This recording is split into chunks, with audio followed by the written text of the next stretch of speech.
counsel is Tom Montague Smith. Assisting is Tariq Shrey, Robin Karar Duzli, and Muhammad Mahmoud. Gulf Eyadah Corporation and Gulf Navigation Holding Pjsc are represented by Picton Co. Lead counsel is Teresa Starr. Assisting is Alessandro Turconi. My Lord, Your Excellency, as has been said, I appear on behalf of the claimants below. My own friend, Mr. Starr, appears on behalf of the defendants below. And this is the hearing of two appeals from the judgment and order of His Excellency Justice Ali Al-Madani in the proceedings for the enforcement of an English judgment. At the hearing below, the learned judge found that the court had jurisdiction to enforce a foreign judgment, in this case an English judgment, and that these proceedings were not an abusive process. But in the course of that judgment, he found that the consequences, the result of this claim, that the judgment which came out of it could not be taken further, could not be taken on into Dubai. And therefore it was not a judgment rendered by these courts within the meaning of Article 7.2 of the Judicial Authority Law. I appeal against that decision. My learned friend appeals against the cost decision below, and that point will only arise if I fail on my appeal. In my learned friend's respondent's notice and the skeleton argument that supported it, the defendants indicated that they would also seek to appeal against the jurisdiction and abuse decisions. And so I had anticipated that those appeals would be dealt with here today, and that's part of the reason why you have such formidable bundles of authorities in front of the court. But on Sunday, my learned friend served a supplementary skeleton argument in which they withdrew, or at least they said they weren't going to advance the appeals in relation to jurisdiction and in relation to abuse of process. I'm seeing some quizzical looks from the bench. Only because I, personally speaking for myself, I haven't seen the supplementary skeleton. If that's all it said, fine. It's not all it said. It did raise one or two other points. So it does narrow the ground for this appeal, but it also slightly shifts the ground. There were one or two points which were, I would say, new, or at least newly cast in that. In particular, it's now said that EC law, European Community law, and in particular the Brussels Convention, is relevant to these questions. And so we'll have to look to some extent at the European jurisprudence on that to see really whether you can get anything from that at all. Well, can we have copies of that supplementary submission? Yes. I don't think it's in our bundles. There's only one skeleton of 26th of November, which is yours, Mr. Montague Smith. Don't have anything from the respondents. There should be a respondent's bundle. The respondent's bundle is of the authorities that I have. There is a copy of the skeleton argument in that, although it was served on the court, but there is a copy of that skeleton argument at tab 12. Ah. That I did. That's.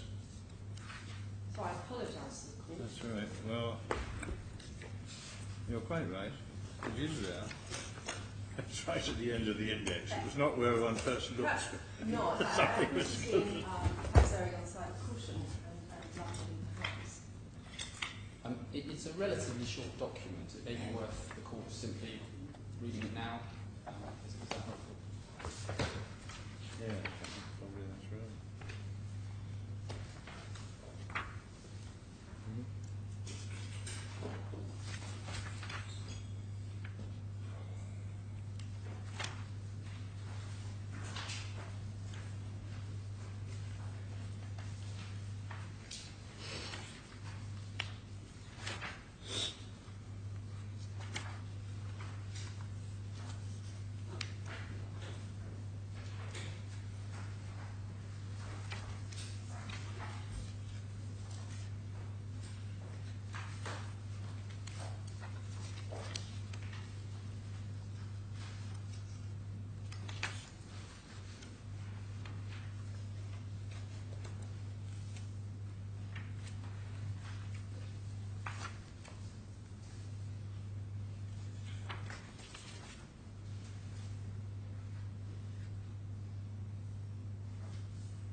apart from the reference to the European decision, the rest of it covers familiar territory.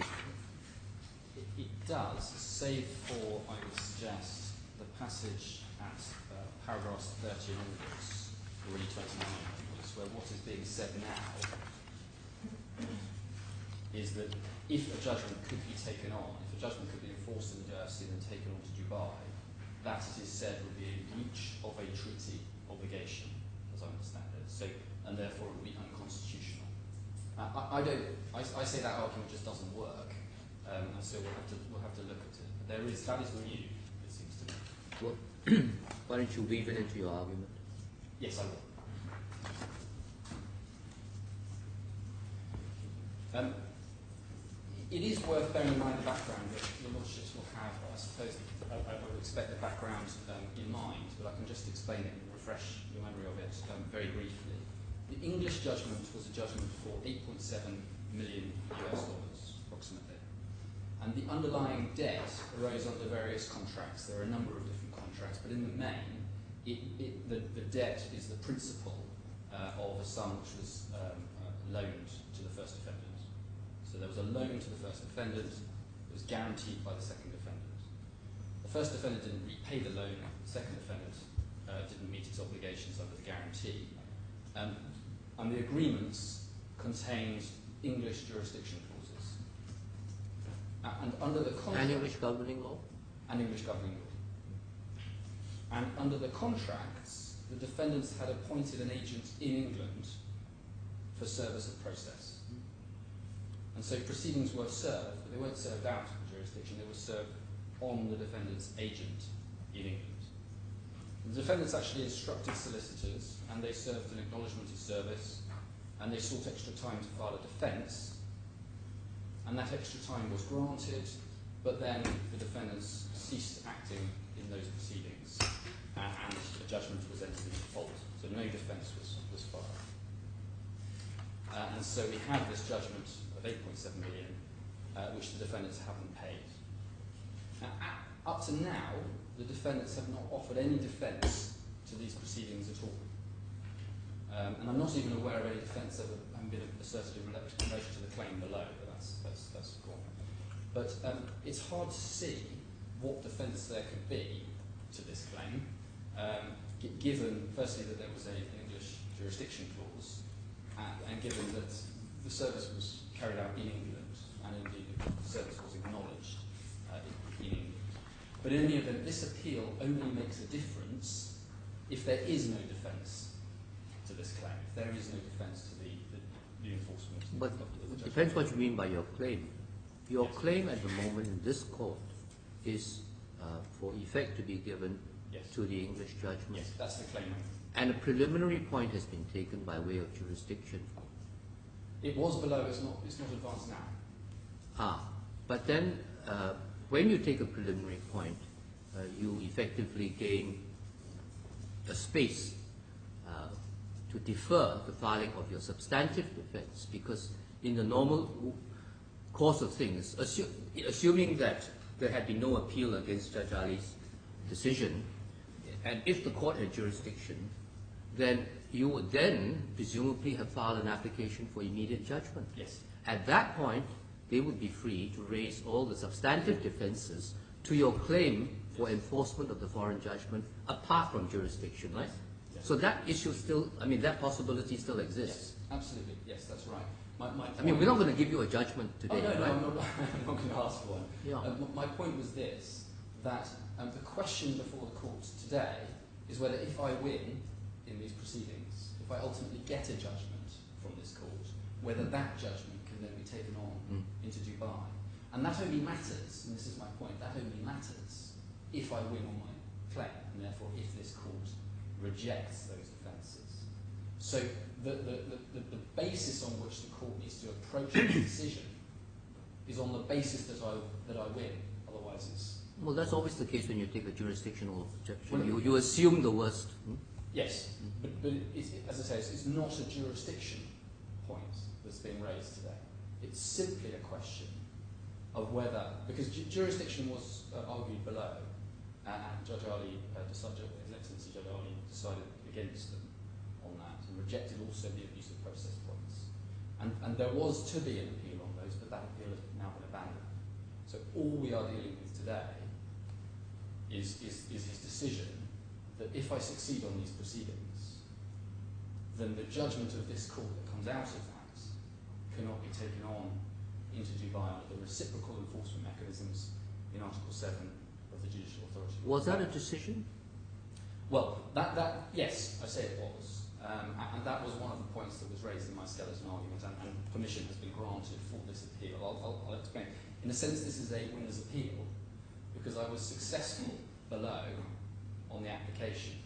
However, in the course of that, there was a decision of this court which will give rise to issue of stoppals and so on, but will also prevent my clients, if they do succeed in this claim, from taking that judgment on into the Dubai courts, getting execution in Dubai. And I'll explain that in a moment. What we are concerned about is whether we should be concerned about what will happen when it gets into the Dubai courts. Yes. Because we don't have any jurisdiction to dictate to them what they will do. All we can do is apply our own laws and see whether or not we will give you a judgment on your claim to enforce that judgment. Yes. And where you take that becomes a decision out of our hands. So that's the part of Judge Ali's decision that's troubling me, at least. Yes, I see. As to whether or not it was really a decision. Was it necessary for the conclusion that he reached in arriving at his ultimate finding? Or was it simply an excursus on an obiter basis, which we then may or may not wish to express our views on for guidance, but it may not necessarily be part of his ratio? Yes. For us to actually have to make a decision on in that way. Yes. But never mind, just tell us what you want to say, and then we'll try and work it out. Let me show your Lordship the decision itself. Turn air conditioning down a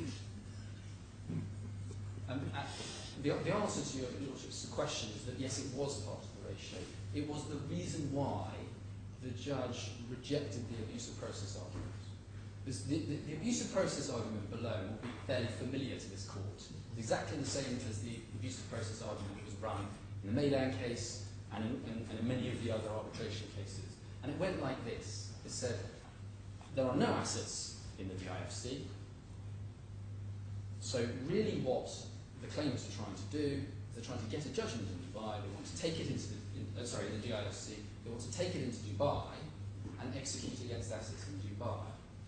That, they say, is not a legitimate use of the courts. No, I'm following you, Mr. Montague-Smith. What is puzzling me at the moment is why it was necessary well, I think what we can say is that on the judgment, Judge Ali, or Justice Ali, found that on his interpretation of the statute, you can't take our DIFC judgment enforcing your foreign judgment to Dubai courts, and therefore we didn't have the power to grant that relief.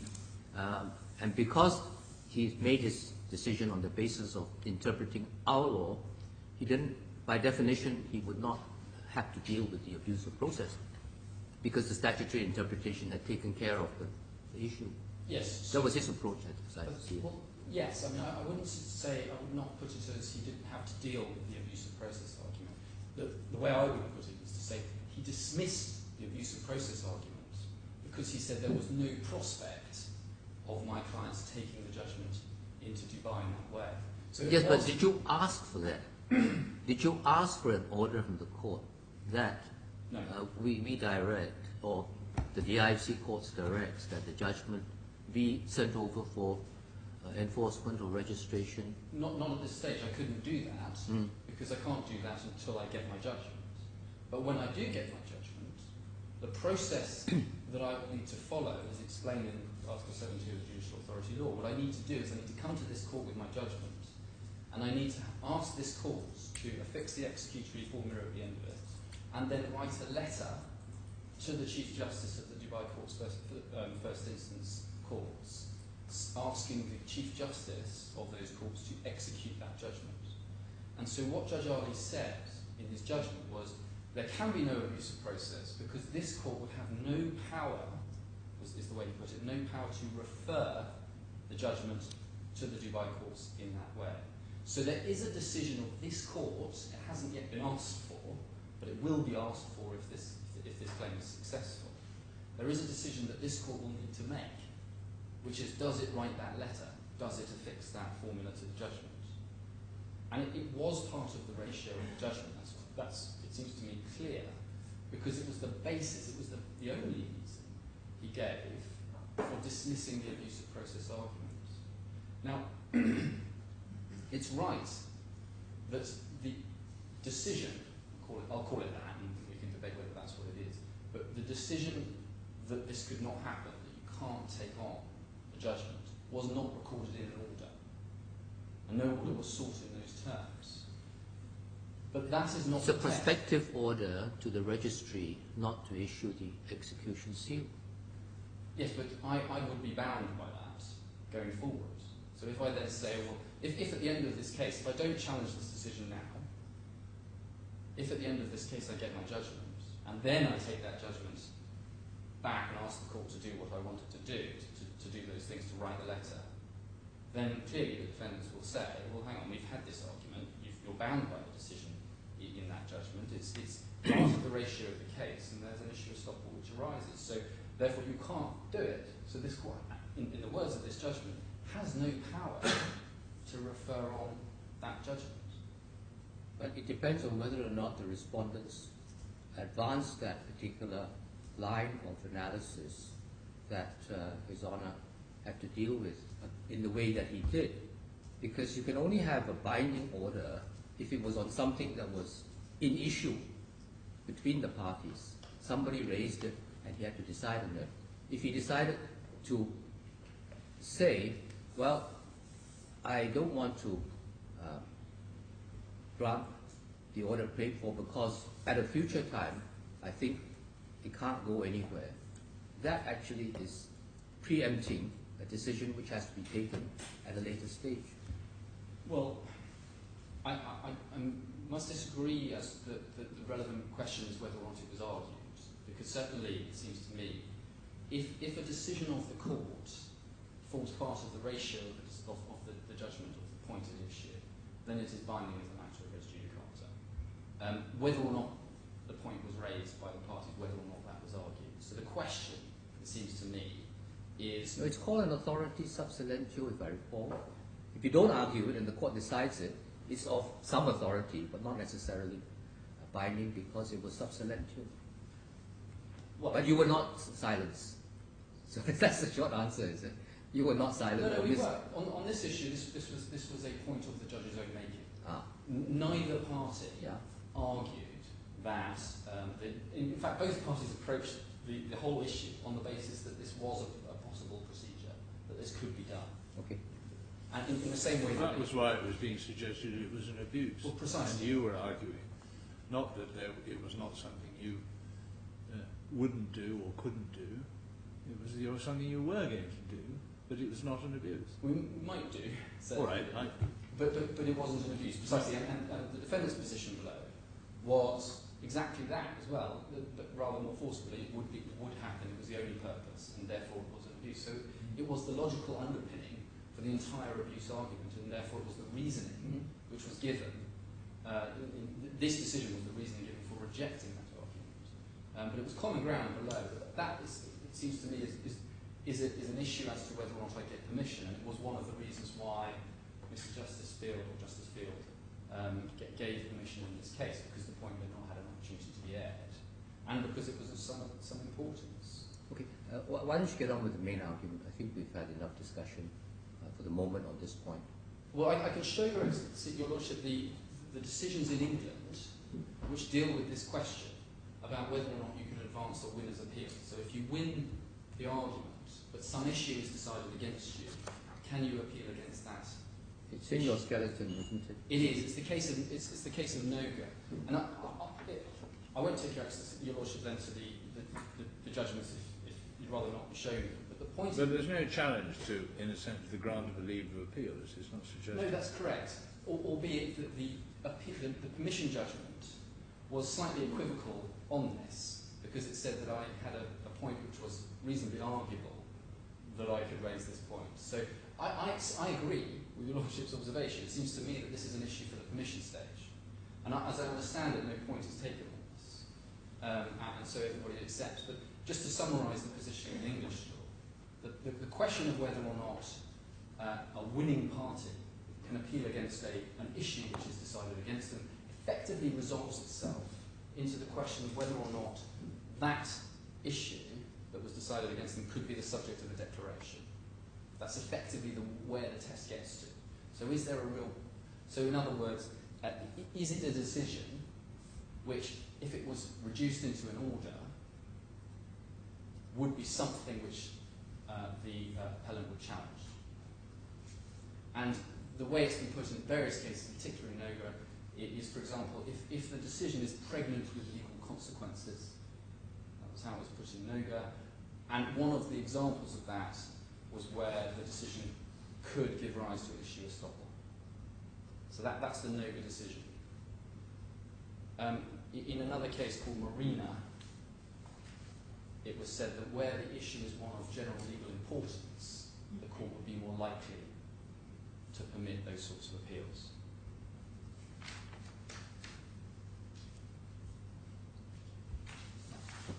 So it is in my skeleton argument, but if a point is taken against me, then perhaps I can deal with that when it comes up.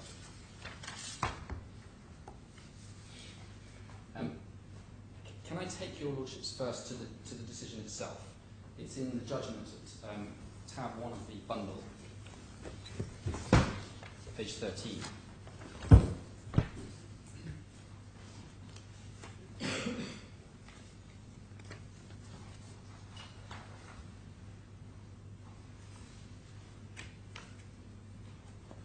It's just worth focusing in on this passage that runs from paragraph 44 to paragraph 52. This is the decision, I call the decision.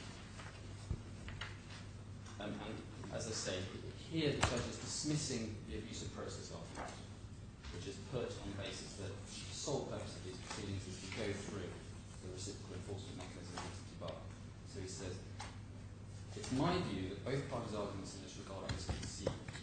Unlike the situation in cases where an arbitral award is brought for recognition and then for enforcement, recognised foreign judgments or orders by the DIC courts cannot be said to be referred to the Dubai courts for execution beyond the DIC jurisdiction.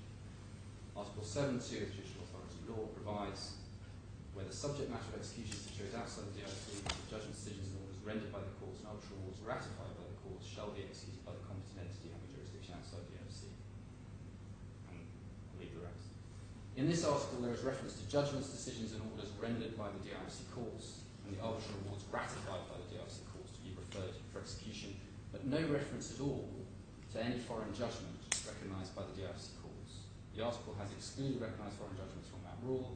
It's not by mistake, because 7.4 and 7.5 of the said law states that Dubai court decisions and arbitral awards ratified by the Dubai courts could be brought for execution to the DIC, but not foreign courts judgments recognised by Dubai courts. Recognised foreign judgments were only mentioned in Article 7.6 as amended. Decisions or ratified arbitral was rendered outside DIC when any court other than Dubai court shall be executed within DIC in accordance with the procedure prescribed in the court.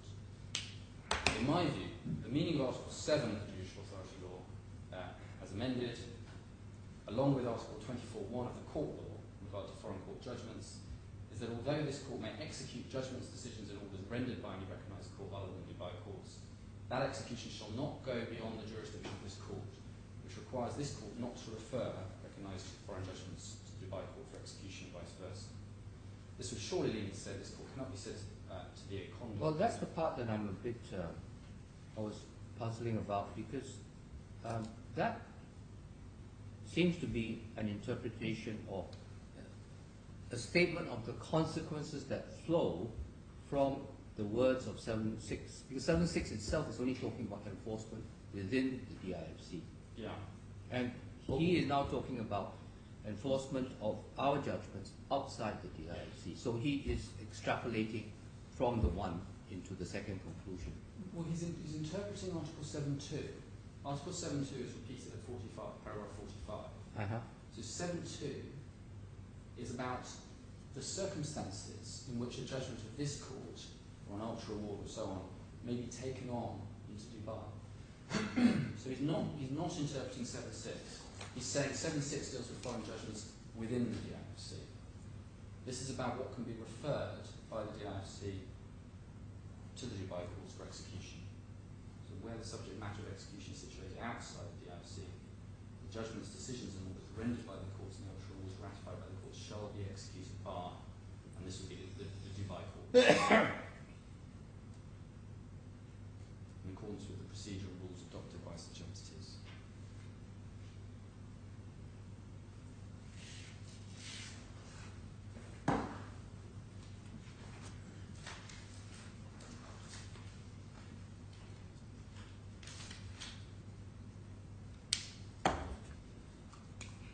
And where it says at the bottom of 7.2, so if we look at paragraph 45, such execution shall be subject to the following conditions. And the conditions themselves have been left out from the judgment, but they are found in Article 7.2. You'll have them in my authority bundle on tab 2. Just pause there a moment, Mr. Montague Smith, to just let me think aloud. So, I made a note in the margin when I read this part where you are summarizing His Honour's interpretation. That analysis of Justice Ali only applies to the situation between the IFC and mainland Dubai. But when you come to this court to enforce, leaving aside for the moment the question of assets within this jurisdiction,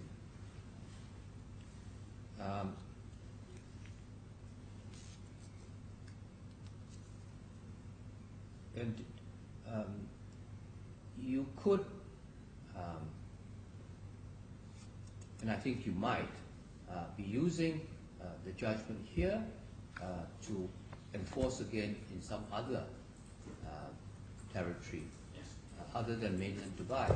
So, assuming that Justice Ali's reading of the law of the Article 7.2 is correct, insofar as the relationship between DIFC court judgments and Dubai court execution is concerned, he would not, and he was not purporting to express a view about what would happen if we gave you a judgment in terms of your foreign judgment or your English judgment, and then you took it to, let's say, another Gulf state.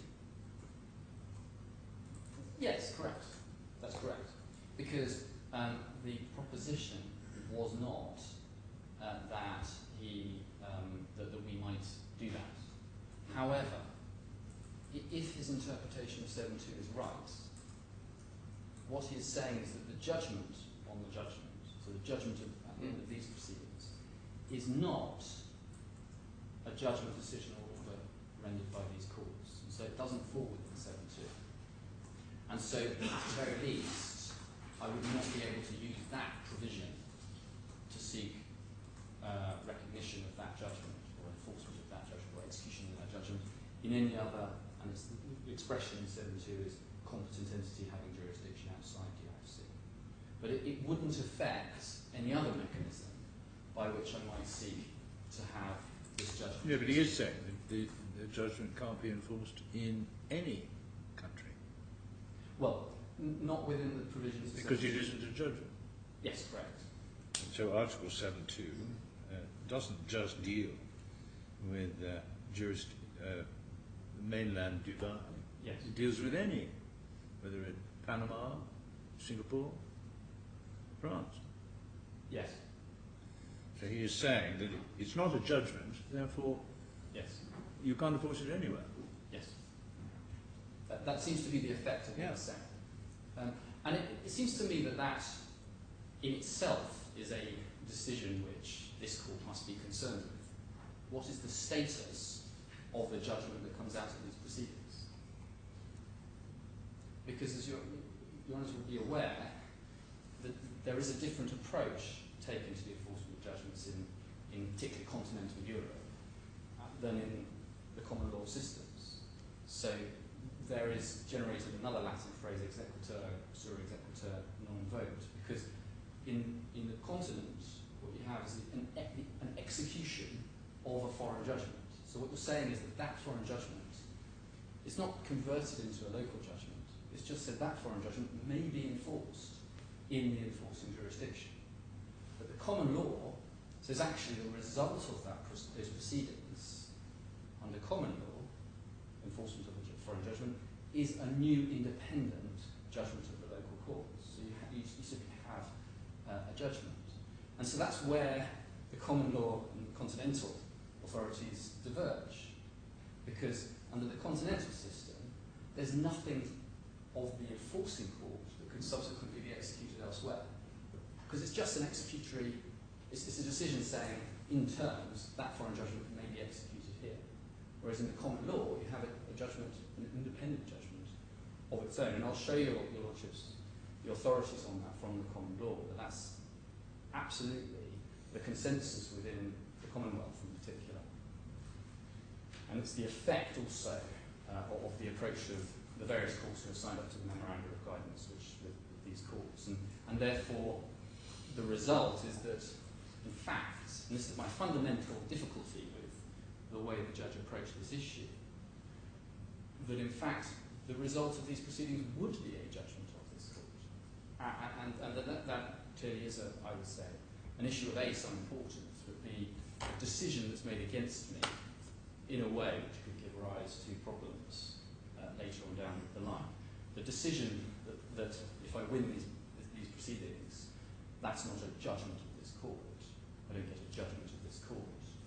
That is a decision which I would say is pregnant with legal consequences. That's why I've launched this appeal. It could cause me harm. Not just generally, not just in this narrow space of taking it on as Dubai, but more wider.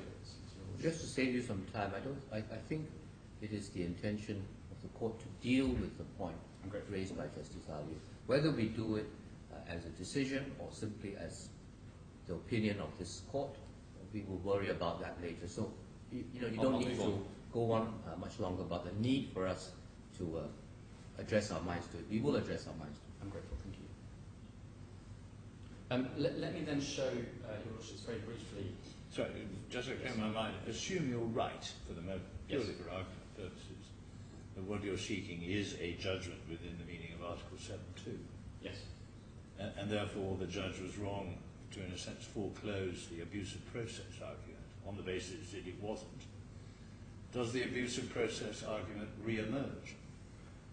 It could have done. Sorry, will it? I haven't did, had time to read the skeleton yet. The underpinning, the reason for the judge dismissing the argument disappears. Yes, and so I would then need to supply the court if the issue was appealed. I would need to supply the court. But it hasn't been appealed. Well, it was, but then it wasn't. So it's been withdrawn. So that's not before the court. I would say there were good reasons for that, because very similar arguments have been dealt with. Well, I see that. I'm just wondering whether it's a live point. It's not. Sorry, it would become a live point if we were in your favour on the word. It could have done so. Could have done so, but it doesn't. It doesn't. Right. Let me then very briefly take you through the common, if I can put it like this, the Commonwealth approach to judgments on judgments. Now, the first point I would say is firstly that there is clear, I would say, consensus that the result of common law proceedings to enforce a foreign judgment is in itself understood in the Commonwealth to be a judgment. And the first place we can look for that, albeit not binding, but helpful, I would suggest, are the memoranda of guidance themselves that this court has signed with other courts. And if we pick up my second bundle of authorities, and the English one is at tab 32.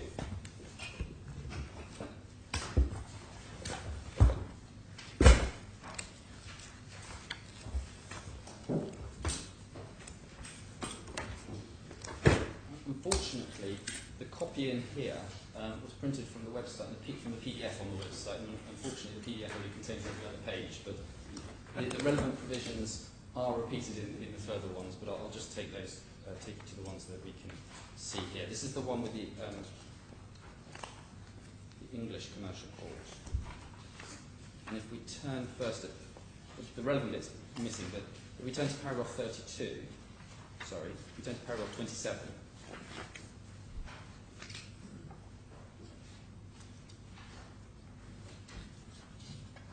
It says, if the claim on the DIC court judgment is successful, and this is the English approach, the judgment creditor will then have the benefit of a commercial court judgment.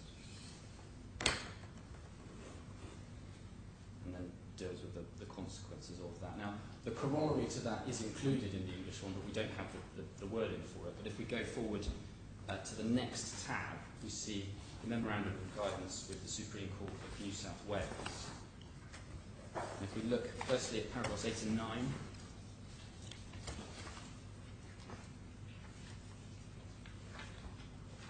under the common law, where a foreign court of competent jurisdiction has determined that a certain sum is due from one person to another, a legal obligation arises on the debtor to pay that sum. Creditor may bring a claim to enforce that obligation as a debt. The approach to the DIC courts, the enforcement... I'm sorry, which you read? Sorry, paragraphs 8 and 9. So 8 and 9. 8 and 9. I'm sorry, I'm looking for 89. Yeah, hang on. Yeah. So this is the Memorandum of Guidance with New South Wales, but it repeats the same language as the English one. Under the common law, where a foreign court of competent jurisdiction has determined that a certain sum is due from one person to another, a legal obligation arises on the debtor to pay that sum. Creditor may bring a claim to enforce that obligation as a debt. The approach to the DIC courts, the enforcement of Supreme Court judgments is based on the common law, and the same approach is applied. So that's what this court says about, firstly, what New South Wales says about common law enforcement of judgments, and what this court also says about it. The way in which it's formulated in paragraph 8 is based on the Rubin and Eurofinance case, which is the recent Supreme Court decision on that. And then we see... Sorry, did you mention the Rubin case? Yes, that's simply, as an observation, that is the basis for that language, the Rubin case. With the language in paragraph 8? In paragraph 8. Well, it's a long-standing common law position, but Rubin simply confirmed it most recently in 2012. That's all. We don't really want to look at Rubin, do we? No, I'm taking... You know, you have a 3-2 judgment and so on. Yeah. I mean, the proposition is established, as you say, well before. Yes. And the issue in Rubin really was not about the mainstream law, it was about the insolvency aspect. Correct. If we go forward to 25, again we see the language repeated in relation to what the New South Wales courts would do with an English judgment, and at 33 we see the DIC court's position.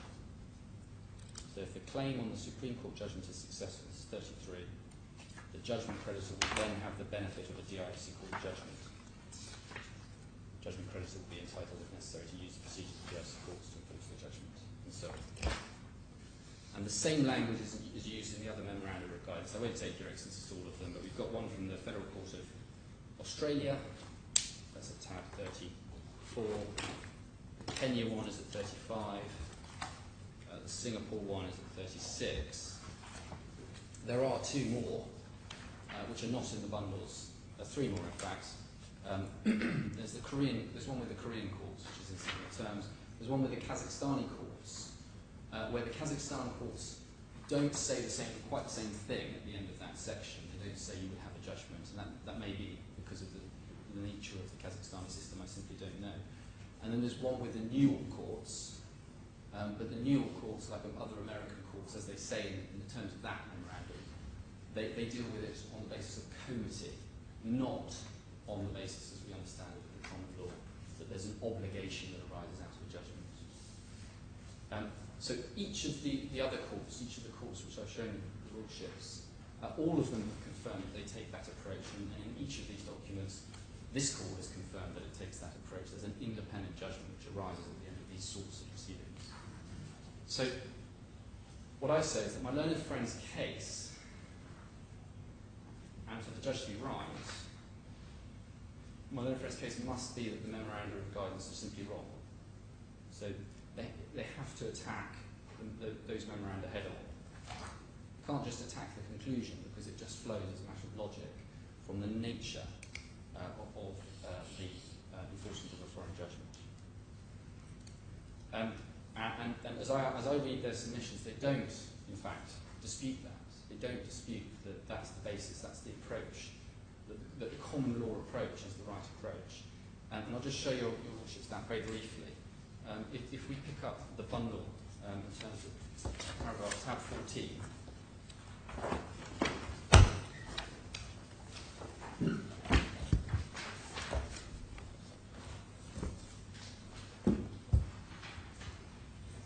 this is the skeleton argument below, and on page 159, paragraph 5.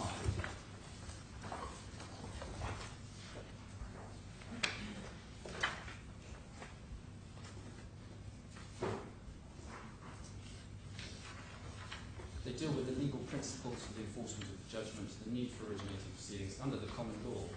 Judgments can be enforced or executed directly in be enforced or executed directly in another jurisdiction. Instead, the claimant must bring original proceedings in the court where it intends to enforce the order to obtain a local judgment, which must be independently enforced. And so they're accepting there that that's the basis. In the skeleton on this, the original skeleton on this appeal behind tab 8,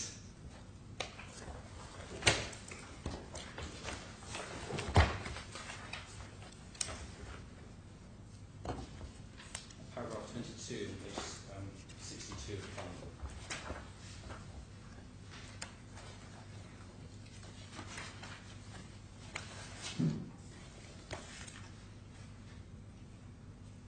So dealing with my submissions first off, the respondent further maintains that under the common law, judgments cannot be enforced or executed directly in another jurisdiction.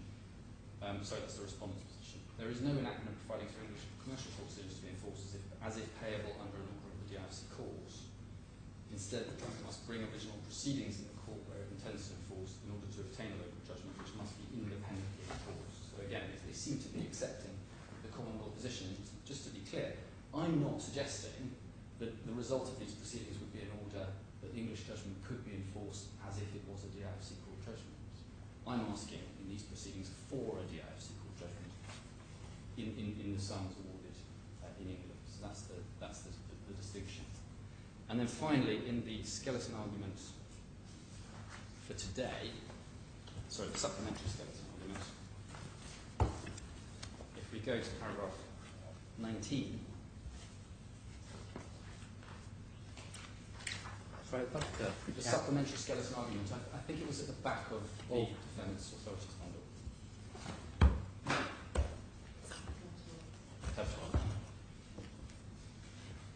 Paragraph 19 on page 6 of the skeleton.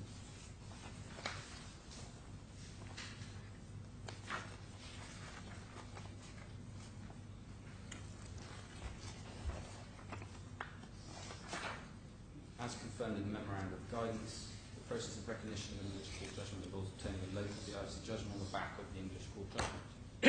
The appellant must bring original proceedings in the court it intends to enforce in order to obtain a local judgment, which must be independently enforced. So they're asserting the fact of the common law position. So as I see it, there is no debate that the common law position, as stated in the memorandum of guidance, is accurate. And if that is right, then the logical conclusion is that the result of these proceedings would be a judgment of this court.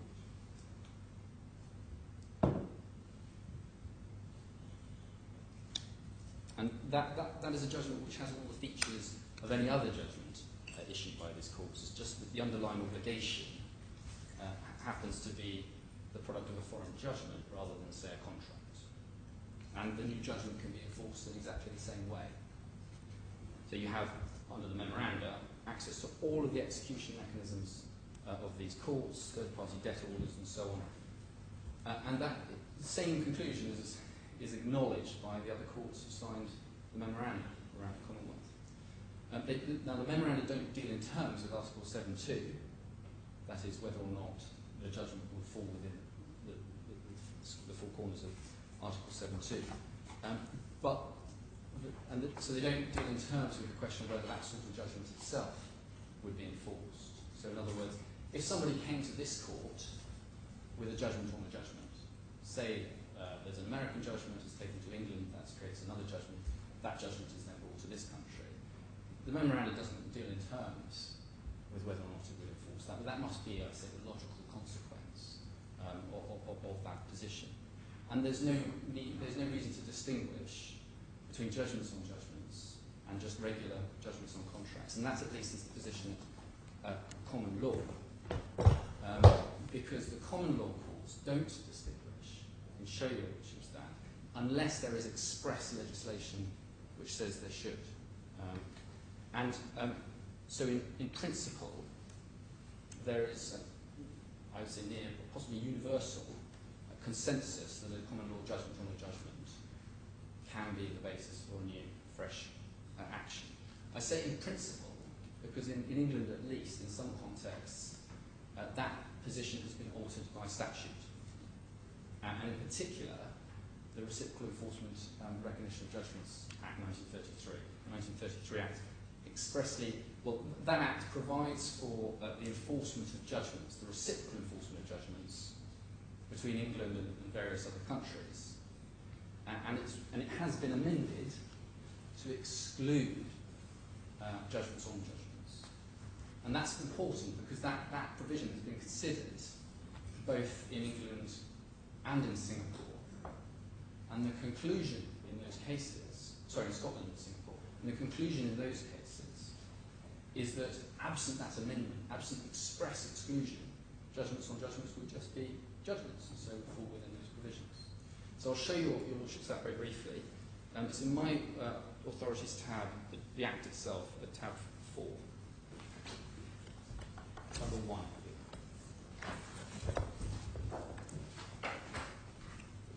Volume 1 of your authority? Volume 1, yes.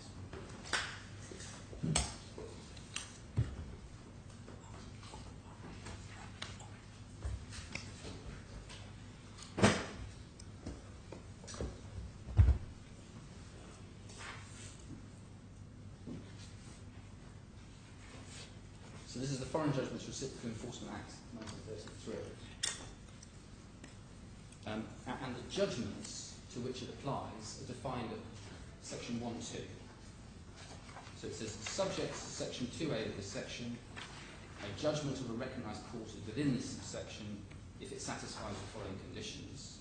It's got to be final and conclusive, there has to be a sum of money payable, and it's given after this comes into force. But 2A is the relevant bit. It's 2AD. The following judgments of a recognised court are not within subsection 2 of this section. And C, a judgment given by that court in proceedings founded on a judgment of a court in another country, and having as their object the enforcement of that judgment. So by amendment, this Act excludes judgments on judgments.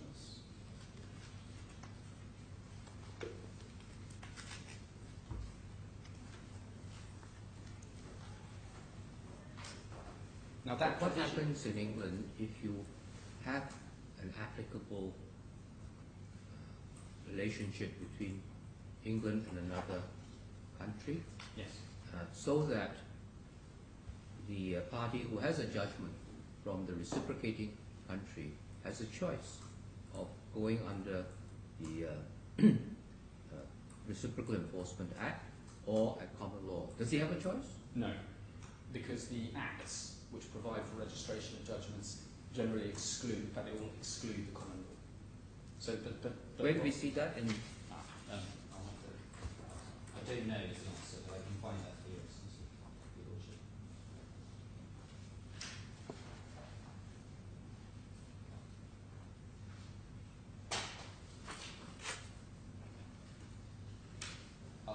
I'll have to check that and find it.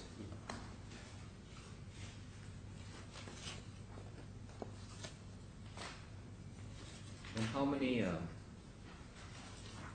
arrangements are there roughly between England and Wales and other countries? It's very simple for Singapore, it's zero. Yes, well there is, there's the 1933 Act, there's the 1920 Act, and then there is the Judgments Regulations which deals with the EC. Leaving aside Brussels, yeah. How many arrangements under the 33 Act are there? Well, presumably that superseded the 1920 Act. No, they deal with different, they are slightly overlapping, but they deal with different regimes. So the 1920 Act, as I understand it, deals with the Commonwealth, is that right? The 1982 Act deals with Europe. 1933 Act deals with certain European countries and also some of the Commonwealth. I think Section 6 excludes the common law. Maybe I'm misreading. Thank you.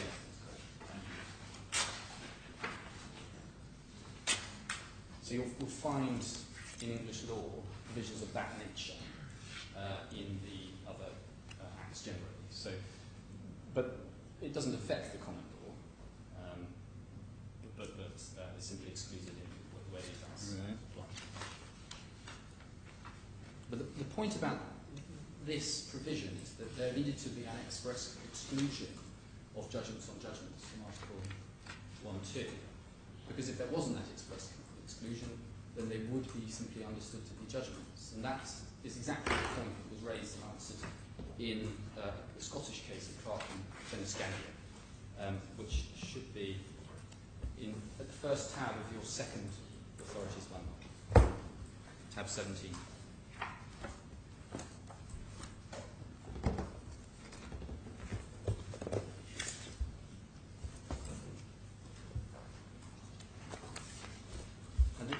Scottish case, and the facts of the case are, I would say, slightly impenetrable for those of us who aren't fluent in Scottish procedure, but I'll try to summarise broadly what happened here and show you how the issue arose, and then I'll take your lordships to the relevant passage. But what happened was Clark sued Pjsc, a bank in Delaware in the USA, and he alleged various conspiracies and lost, and then failed on a number of appeals. He then applied to have that judgment in Delaware set aside on grounds of fraud, and he lost again, and he failed on a number of appeals. This is Clark's action in America. In the meantime, the bank then sued him, also in Delaware, and he ran his conspiracy claims as a defence, and those were struck out for issue of estoppel. Clark then came to England and tried again, and he was struck out for the same reasons, and then he sued in Scotland, and that was the basis of these proceedings.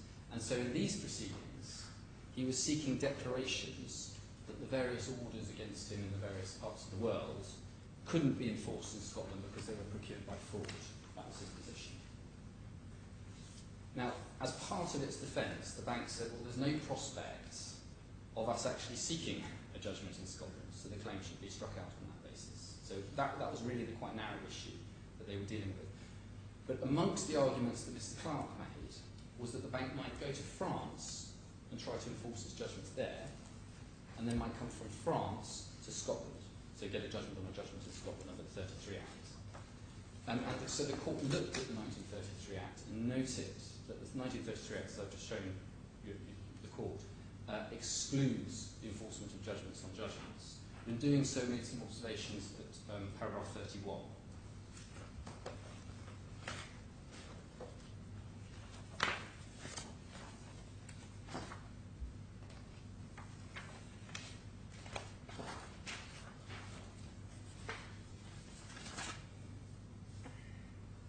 Leaving aside for the moment the question of the competence of the pursuer seeking interdict against enforcement elsewhere, could there nevertheless still be said to be a reasonable apprehension of enforcement of the decrees by the defendants in Scotland by other means?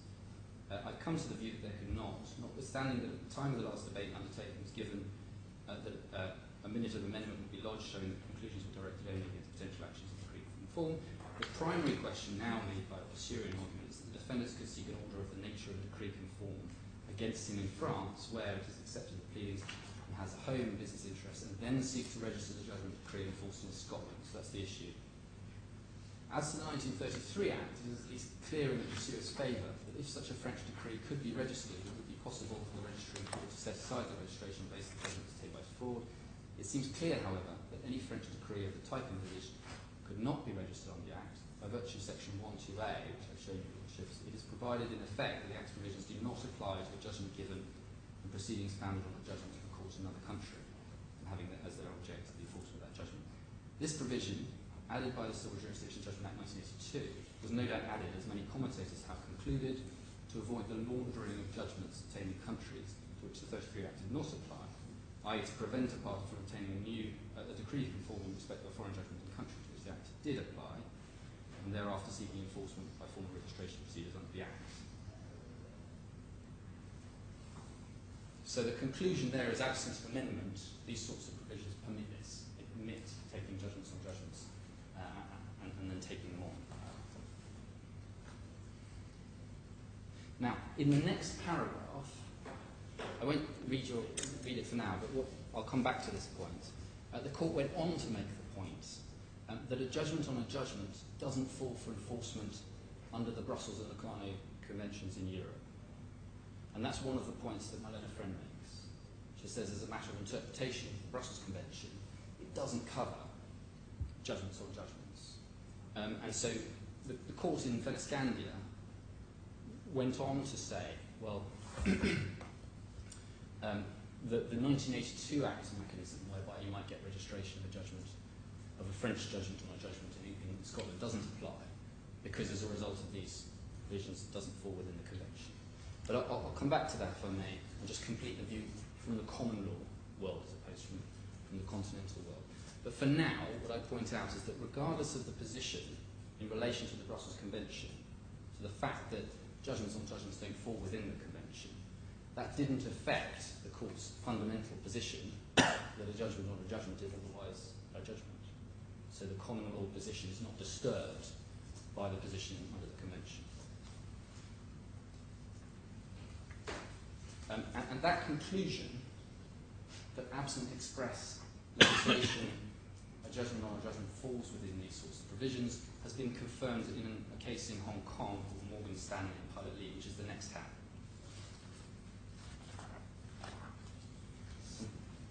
This was a case... Where are you taking us now? The next tab, tab 18. Morgan Stanley? Morgan Stanley and Pilot Lee, yes. This was a case of an English judgment, registered in Singapore, and then taken from Singapore to Hong Kong for enforcement. That's what was happening here. The relevant passage is at 23, paragraphs 23 onwards. And the conclusion of the court was, well, that was permissible. And I might just ask your Lordship just to read paragraphs 23 to 27.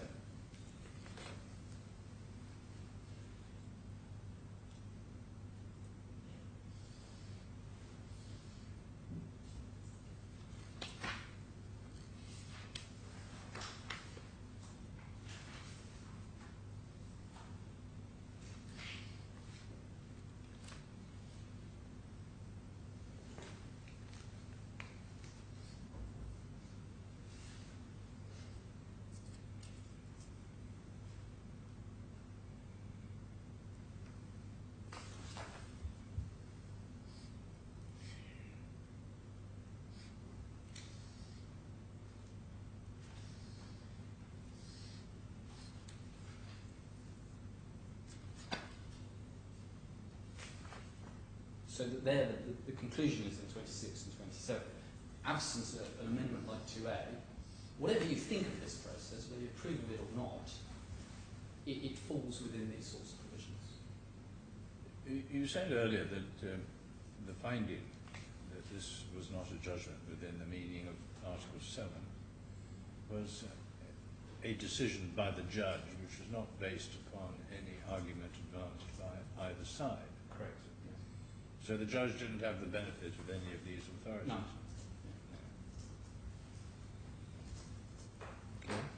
Okay. So that's the position in Hong Kong, and it's relatively clear. My researchers have looked around the Commonwealth. There is other assistance, not quite so direct, but there is assistance from Singapore, and we find that at tab 21, which is the Po Soon Kiat case. Just to give some context, that was a claim related to a claim by Caesar's Palace in Nevada, and the defendant, who was Posun Kiat. Right, before we go on, Yes. Going back to the Hong Kong case, paragraph 23, there's a citation of this book. Is that the same book that we've seen in our bundle of authorities? The joint authors being, editors, I think, being Gabby and Julian Liu? No, That's a different book. That's different. Yeah.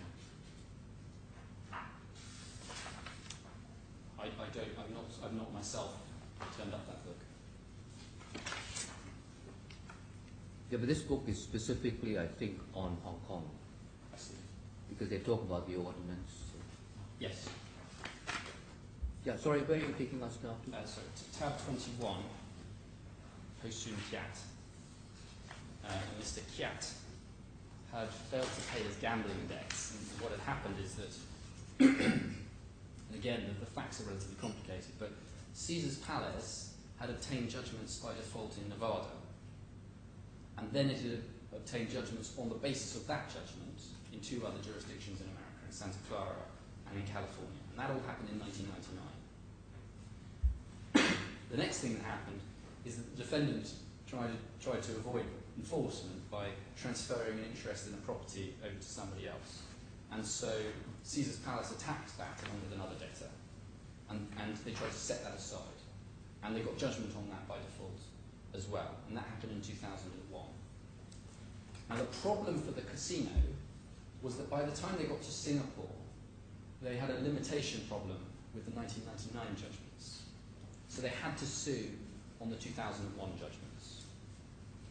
And so that was really the way in which the court was looking at this. It was looking at the 2001 judgment and saying, is that the kind of judgment that we can enforce?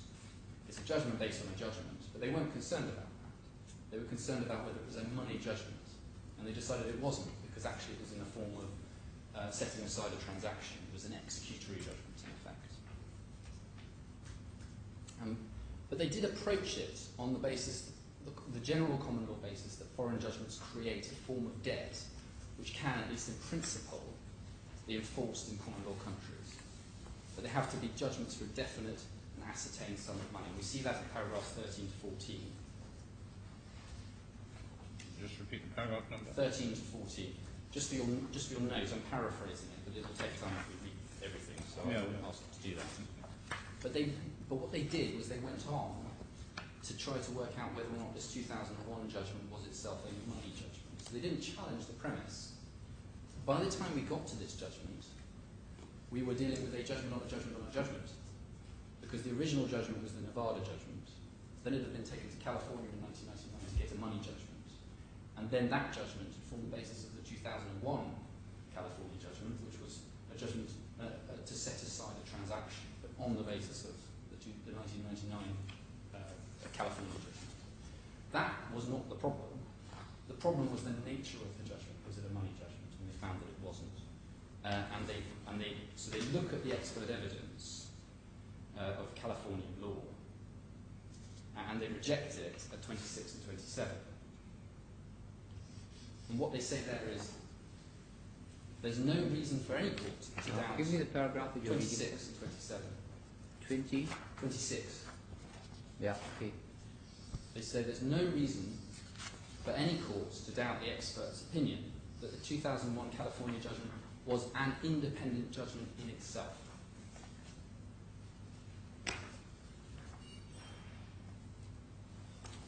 All judgments which are final and conclusive, as the 2001 California judgment obviously was, are independent in themselves. But was the 2001 California judgment a foreign money judgment, as defined, and they reject that. So the clear view, I would suggest, is that in Singapore, judgments on judgments can themselves form the basis of proceedings, and this judgment is on the basis of common law principles. But there was, But I thought that in your skeleton in dealing with this case, you said that the Singapore court somewhere recognized that one of the earlier judgments, which was for enforcement, would that have been the 1999 judgment? You say that that judgment was treated by the Singapore court as being a proper money judgment. It wasn't an issue in this case, as far as I can see, because it was time barred. It was time barred on the grounds of execution of a judgment, or it was time barred on the basis that if you sued on a foreign judgment, there was a new cause of action which would have been time barred if the judgment obtained was more than 6 years old. It was time barred on the basis that the 1999 judgments had been obtained more than 6 years before proceedings were commenced in Singapore. So they were taking the accrual of the cause of action from the date of the 1999 judgment, Yes. rather than the original cause of action, Yes. underlying cause of Yes. action. Okay. Yes, and that's why there was no issue that if the 2001 judgment had been a money judgment, then that would have been sufficient.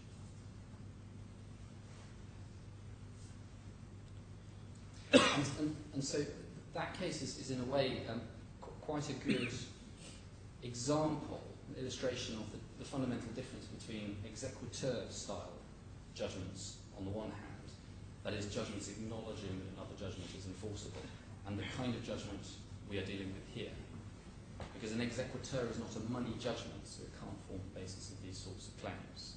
And that's one of the reasons, at least, why executeur and sur executeur are invoked. That is why you can't take an executeur-style judgment and carry it on. But even in relation to executeur-style proceedings, there will be findings, and those findings will be capable of founding an issue of estoppel. That was the point that was decided in the UCOS case. That was the case where parties sought to enforce in Holland, and so it was enforcement on arbitration award, so generating an executeur-style judgment in Holland. And the English High Court found that findings in those executeur proceedings could lead to an issue of estoppel. But because they didn't lead to a money judgment, that money judgment itself can't be enforced. Now, in my learned friend's skeleton argument, there is reference to another case, which is the Ambank case. And my learned friend deals with this in her skeleton argument, paragraph 27. The supplementary or the earlier one? The current one. So the supplementary.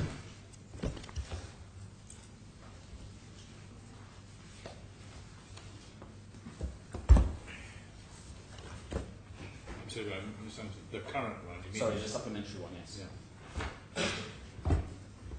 Paragraph? 27. So my learned friend seeks to draw some support from a case called Ambank.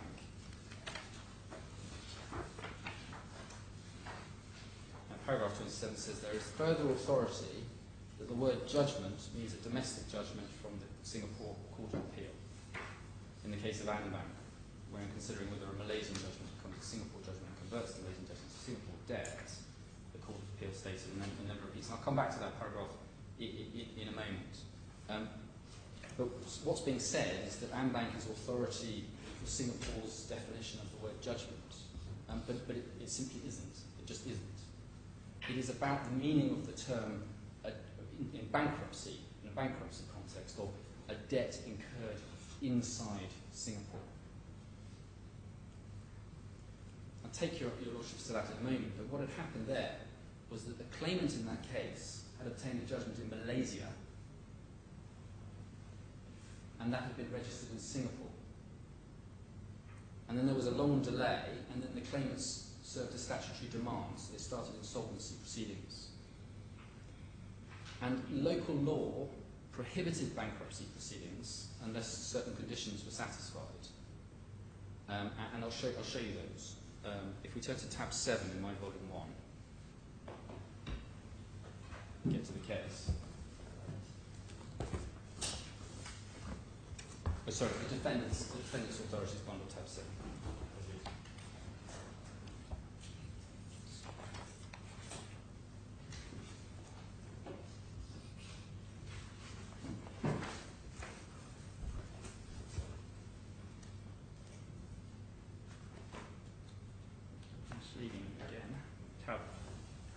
tab 9.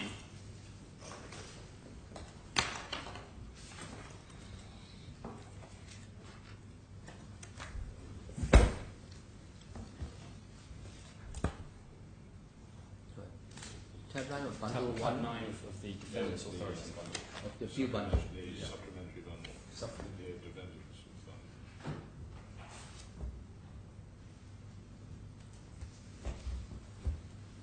So these proceedings about whether the claimants could present a bankruptcy petition on the basis of a Malaysian judgment which had been registered in Singapore. And that was prohibited, if we turn to the second page of the judgment, where the debt, or each of the debts, is incurred outside Singapore. Such debt is payable by the debtor to the applicant creditor by virtue of a judgment or award which is enforceable by execution in Singapore. Sorry. So no bankruptcy position shall be presented unless where the debt is incurred outside Singapore, such debt is payable. So the claimant's argument on this was at paragraph 13.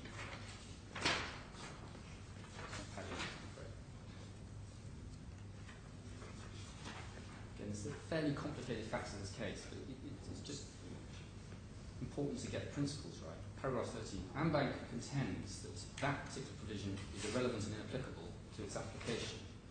This, it says, is because 61(1)(d) applies only when the debt relied upon to present the bankruptcy application is incurred outside Singapore.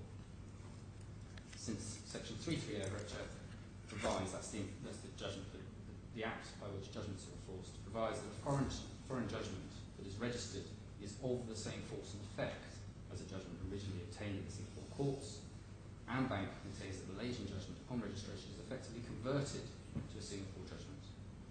Accordingly, the registered judgment by virtue of registration under section 3.3 of RECHA became, for all intents and purposes, a Singapore debt, and 61(1)(d) does not apply. So what was being said was that the Malaysian judgment became a Singapore debt within the meaning of 61(1)(d) because it had been registered in Singapore. So the whole question in this case was whether or not the Malaysian judgment was a debt which arose in Singapore. And the court, perhaps unsurprisingly, rejected this. The debt, they said, was a foreign debt, and the main reason they gave for that was because otherwise 61(1)(d) just would never apply, because you always have to register your foreign judgment to make it enforceable in Singapore. So if it suddenly became, at that point, a Singapore debt, then 61(1)(d) would just never have any application, and that is the point that's being made in the passage of the case that's referred to by my learned friend at paragraph 34. But there is helpful dicta in this case at paragraph 30, because the court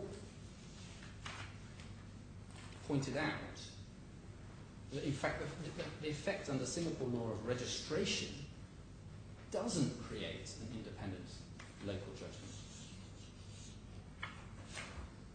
We see that paragraphs 29 to 30.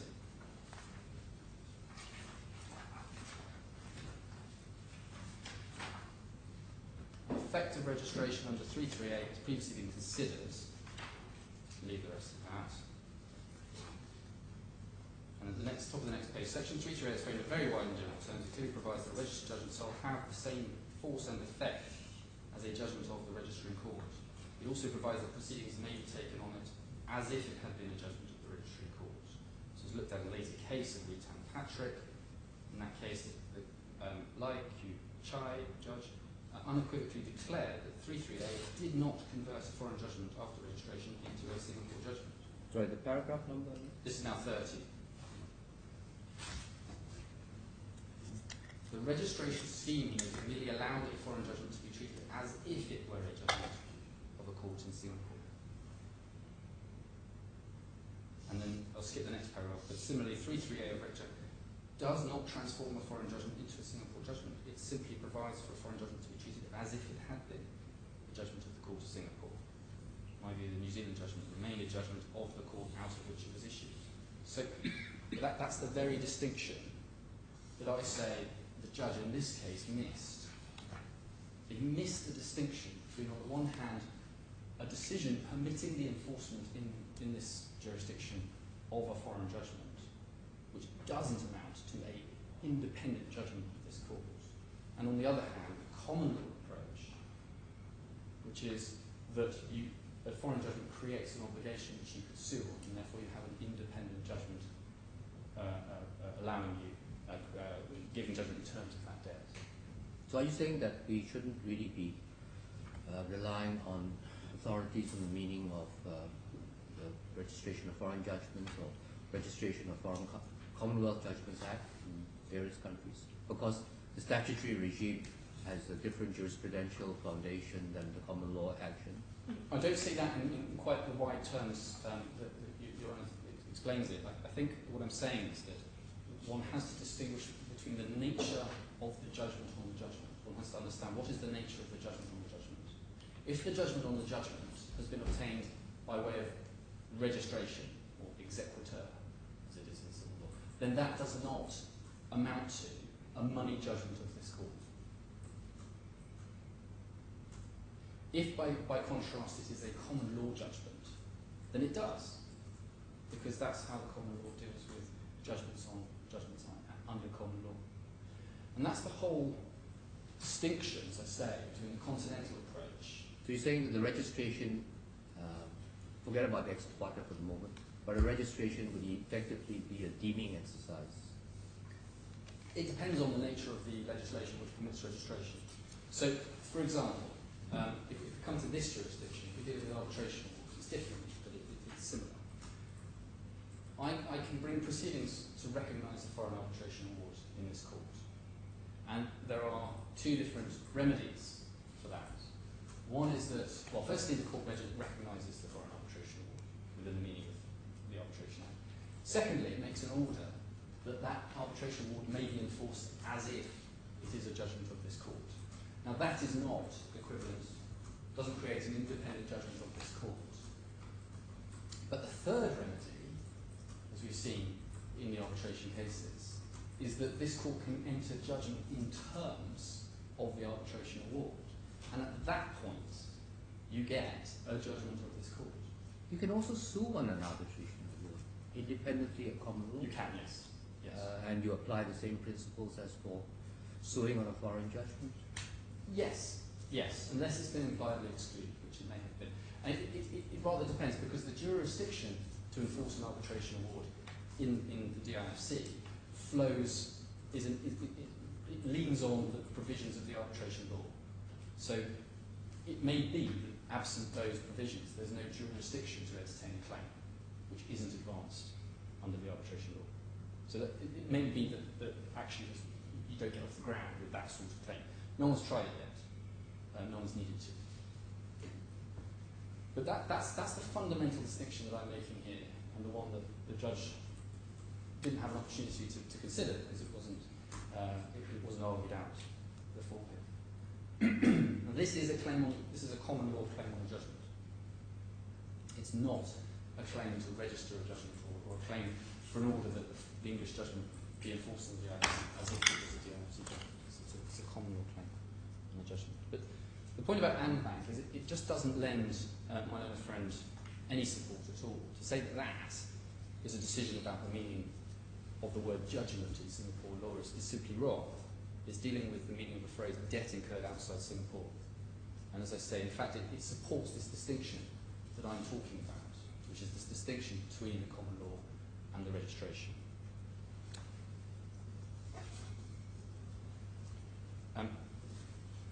Now, there is some further evidence.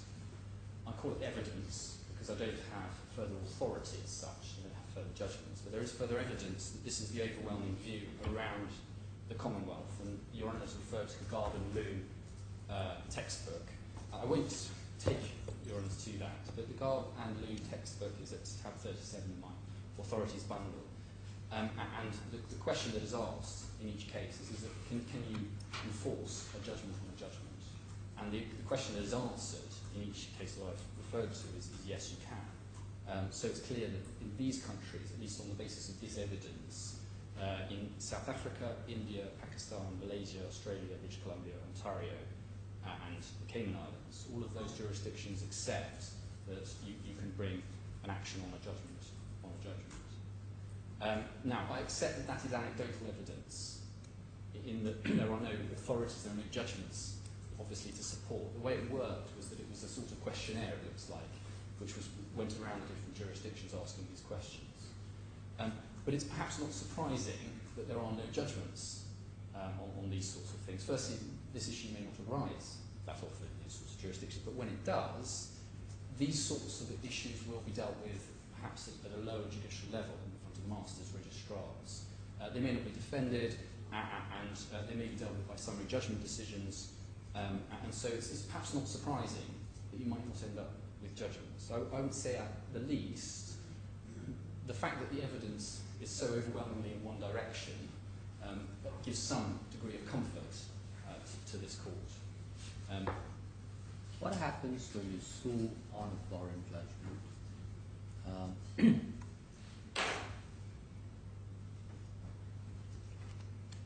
And then, as in California, you have a further round of enforcing that judgment given by the enforcing court in yet a third country, and it's just assuming that the legal principles for defending a claim on the foreign judgment are the same in all these countries. And we know what the requirements are about fulfilling certain preconditions for recognizing and enforcing a foreign judgment, about presence or residence within the jurisdiction, not natural justice, fraud, and so on. Now, when you have this second-hand enforcement, if I may call it that, the defendant or respondent wants to resist ratification or enforcement of the foreign judgments, and he raises all these defenses about the process, the natural justice, the fraud, and so on. Does he attack the original judgment, the first judgment, or does he attack the process or procedure in the second judgment, the enforcement judgment? I think the answer is that there is no clear answer to that.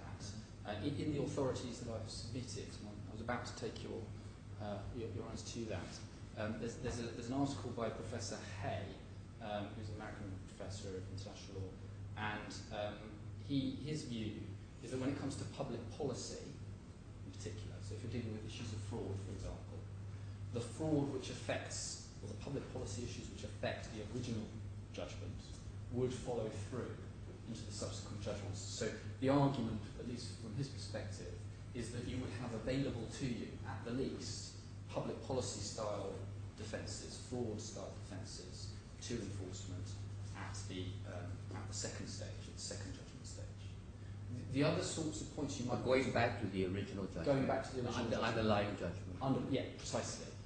Now, that may not be true of all of the points you might raise in response to these sorts of claims. So if, for example, your point at the later stage is that under the appropriate rules, the originating court didn't have the appropriate jurisdiction, it might be said, well, that's an issue which has already been decided against you in the second phase, or alternatively, that is not an issue when it comes to enforcing that. Well, you might then apply issue estoppel, because these would have been defences that you could have raised when it came for the first time enforcement. You might. And you didn't raise them. And, Yes, you might. But I mean, in principle, the effect of a judgment of common law is that it extinguishes the originating claim. So in principle, all that is left when you when you get your first judgment is the judgment. So the debt claim, the contract claim has gone. And so therefore, in principle, where you take that judgment on and enforce that judgment debt at the second stage, in principle, the first judgment's gone as well. You can't sue on that anymore as a matter of common law. In principle, that's the position. You could sue in another country, couldn't you, where you haven't tried to enforce it? You can register. You can certainly register in multiple jurisdictions, but there must be a question as to whether at common law you can sue on common law in multiple jurisdictions. Again, there's no authority directly on the point, but there's a clear principle that the effect of a judgment at common law is to extinguish the underlying claim. And if that is right, then the logic of it might well lead to the conclusion that the judgment, the intermediate judgment, can't actually subsequently be sued on, certainly as a judgment, as a debt in itself. It may be capable still of registration. As I say, so that's the common law position.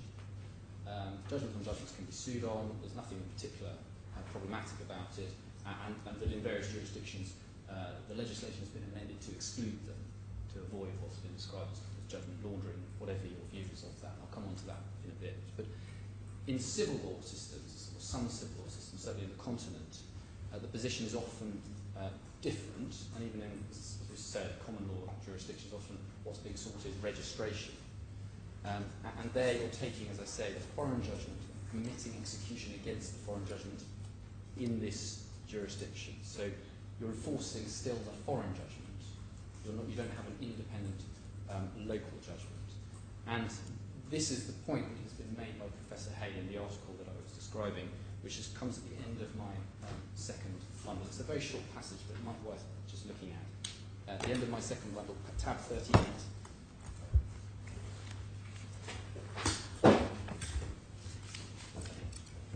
If we go at the top right to page 293, about halfway down the first column. Did you say it's 30? Sorry, 38, 38.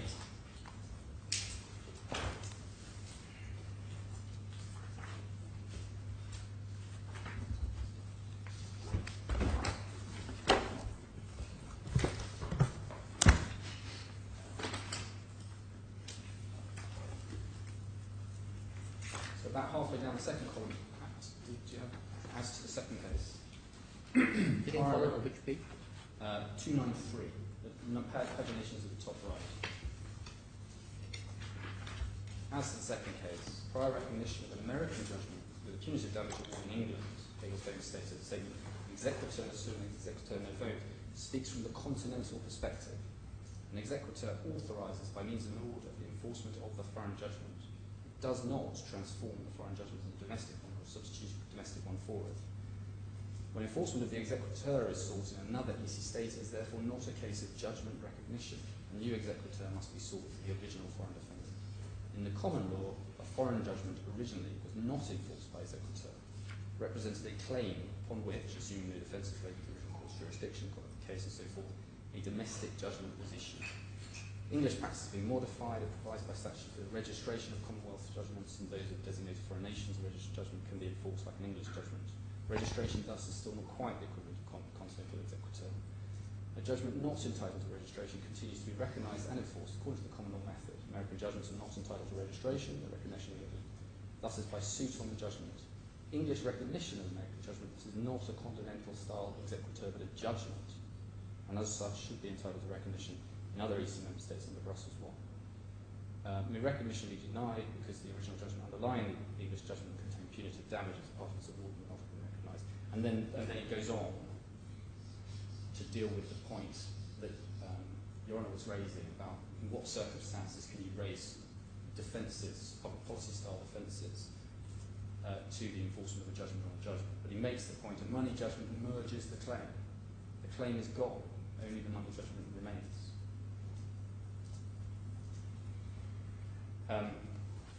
Which is the point that I was touching on before. So that's the fundamental distinction that the judge, I say, missed. And as I've said, it appears to be common ground that we are dealing with the common law approach to the enforcement of judgments. And any other conclusion, I say, would be pretty startling given the memoranda of guidance. So, absent express provisions excluding these sorts of judgments, I say these sorts of judgments just are judgments instead of 472.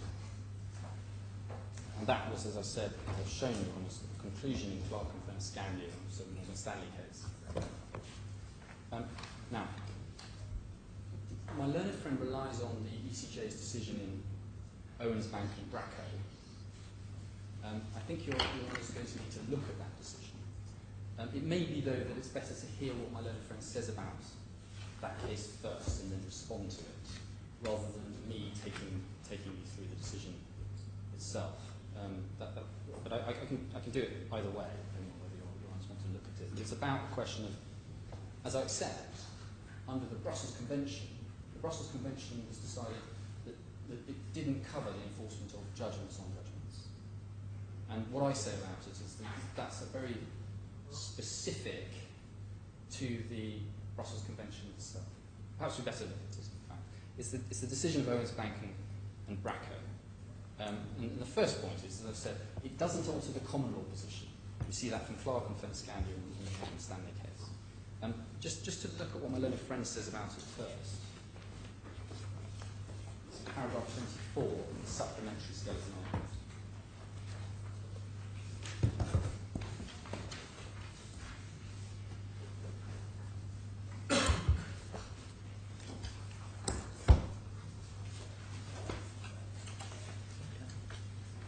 So it's the supplementary authorities bundle from the defendants, the last.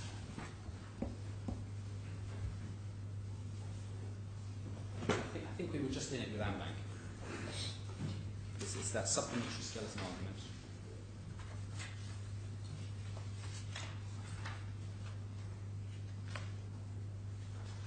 So paragraph 24. Further in Owens Bank and Bracco, the European Court of Justice held, paragraphs 21 to 22, that decisions dealing with enforcement of foreign judgments in one state do not bind the course of another state in which the foreign judgment is to be enforced. Now, the first point to make is that Owens Bank and Bracco does not reach any wide conclusion like that. It is dealing solely with the question of whether or not judgments on judgments fall within the terms of the Brussels and Lugano Conventions. So there's no general proposition that, as a matter of public international law, enforced judgments on judgments just can't bind other courts. We know that judgments on judgments can bind other courts at common law. We see that, for example, in the UCOS case. So that's not the position. The second point to note is that my learned friend refers to paragraphs 21 to 22 of the ECJ judgment. Now, in fact, what my learned friend is referring to is actually the Advocate General's opinion, not the judgment itself, and there are significant differences. But let's look at the opinion first, and we find that in the same bundle behind tab 7.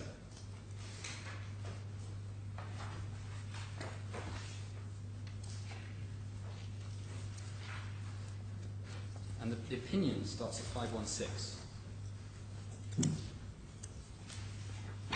But the relevant section starts at 522. So we're not at the judgment yet, we're still in the opinion. And at 522, paragraph 20, so towards the foot of the page, this is the bit that my learned friend relies on. She relies on 21 and 22. And what jumps out immediately from paragraph 20 is that the parties were agreed in that case that you can't enforce a judgment on a judgment. So paragraph 20, the parties which have taken part in the proceedings before this court are agreed that a decision by which a court in a contracting state recognises and declares enforceable a decision given in another state cannot itself be recognised and declared enforceable pursuant to Title 3 of the Brussels Convention in other contracting states.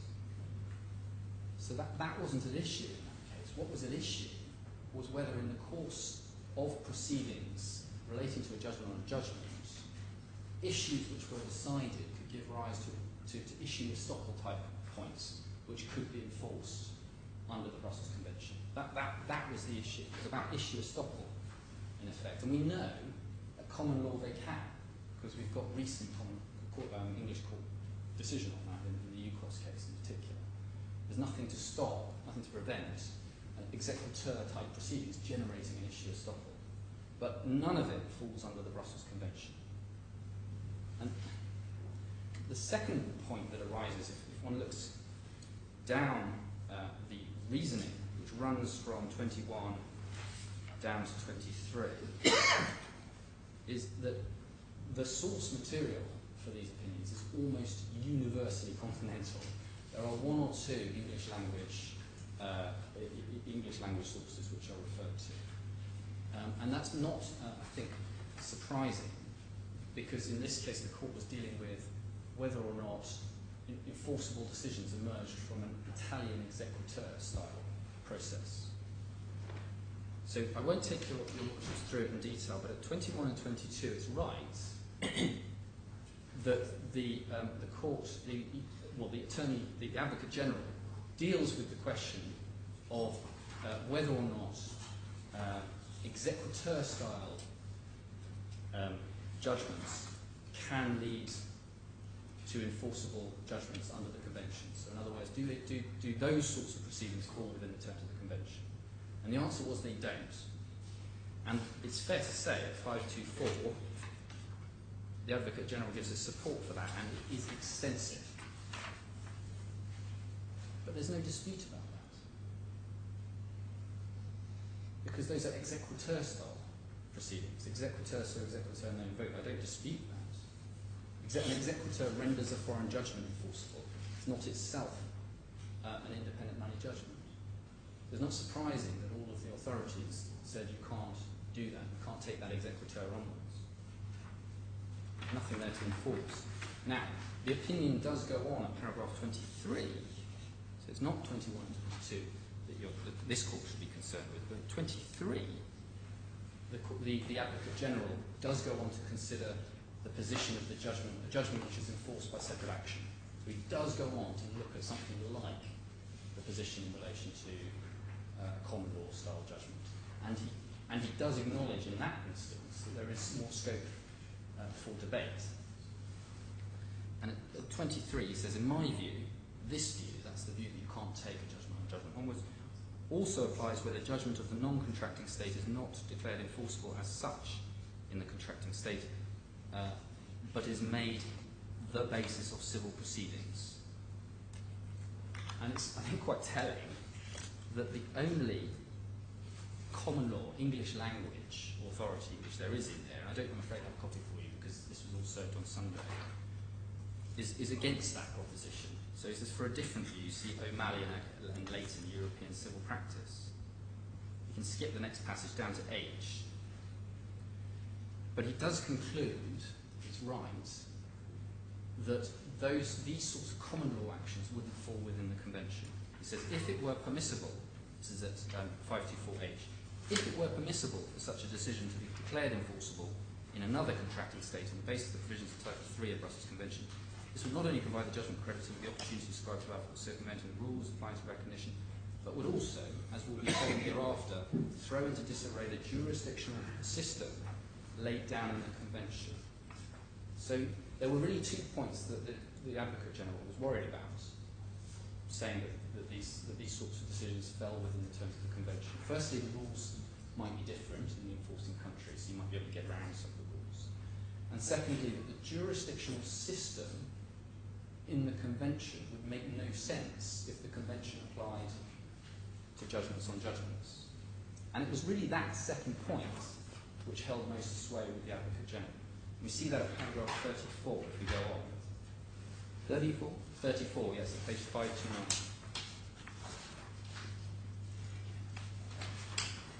I won't take through all of it. 34. Above all, so this is the absolutely critical point for the Advocate General. Above all, however, it appears to me significant that Title 2 of the Convention makes no reference to jurisdiction in proceedings of the type of which we are here concerned. If the Brussels Convention were applicable to proceedings for the recognition and enforcement of judgments given in non-contracting states, it would also, in accordance with its inherent logic, have laid down rules specifying which court should have jurisdiction to decide such proceedings. However, no such jurisdictional provisions exist. And then at paragraph 43 on page 531, he says, the solution suggested by the defendants is therefore irreconcilable with the objectives of the Brussels Convention, which the Brussels Convention aims to achieve. in particular the object of legal certainty. Consequently, it must follow that the Convention does not contain any appropriate jurisdictional provisions in respect of proceedings for the recognition and enforcement of judgments of non-contracting states. Such a jurisdictional rule would have to apply generally to cases concerning declarations as to the enforceability of judgments given in contracting. Consequently, it goes without saying Article 4 of the Convention, which applies only to defendants not to themselves, cannot fulfill that law. This confirms that the Convention is not applicable to such proceedings. And then he says at 44, the same applies in my view to cases in which the law of the contracting states provides that a judgment of a non-contracting state can be enforced by means of an actio judicati, which means action by separate proceedings. So it's quite clear that for the Advocate General, the primary problem was the terms of the Convention itself. The terms of the Convention itself, because of the way in which the Brussels Convention interlinks jurisdiction and enforcement, for it to apply, for one to be able to enforce these sorts of judgments under the Convention, you have to have a system of rules dealing with jurisdiction. You don't have that, and that was the problem. And none of that, of course, applies here, because the judicial authority law does confer jurisdiction to enforce these sorts of things. That's under Article 7.6. So, if anything, this point goes against my own friend in this court. And in fact, that was the only point which made it into the judgment. Yes, So I'm just trying to find the judgment. Is it, well, if we go to the relevant bit at 544, it starts at 542. If we go to 544, E, and it's 17 to 24. Sorry, 17 to 25. So I'll just ask Your Honour to read that. Is it paragraph 17? 17 to 25.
So the short point you're making is that all of the authorities that you've been citing to us, we should put aside and just remember the conclusion, and we don't look at the convention.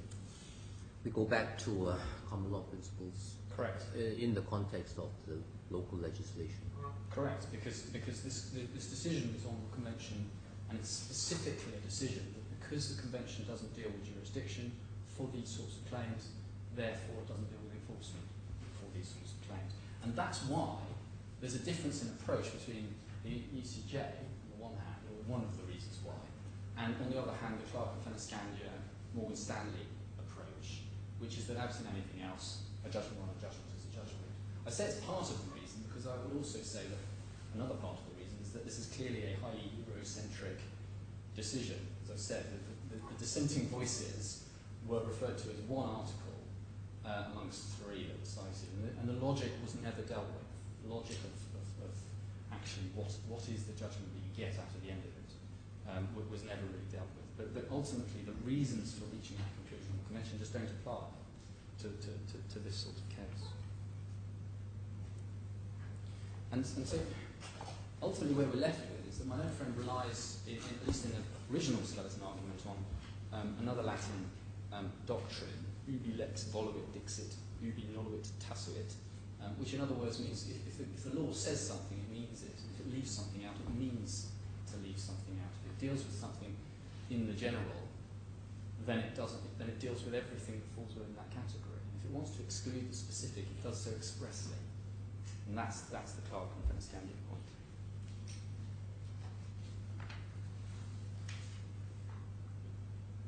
And so the one point that is new, as I said, other than the ECJ point, is my learned friend says that there is a problem about the rules being different between here and Dubai. As I understand it, what's being said is that there is a problem because the effect of taking a judgment from here, which is based on a judgment in Dubai, would be to breach treaty obligation. I'll just show you your Excellency, where that appears in the skeleton so we can try and understand. It's at paragraph 30.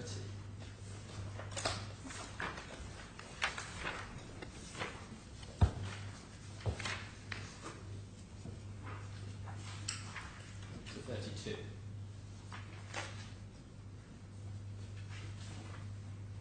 Again, I'll just ask you to be honest to read that.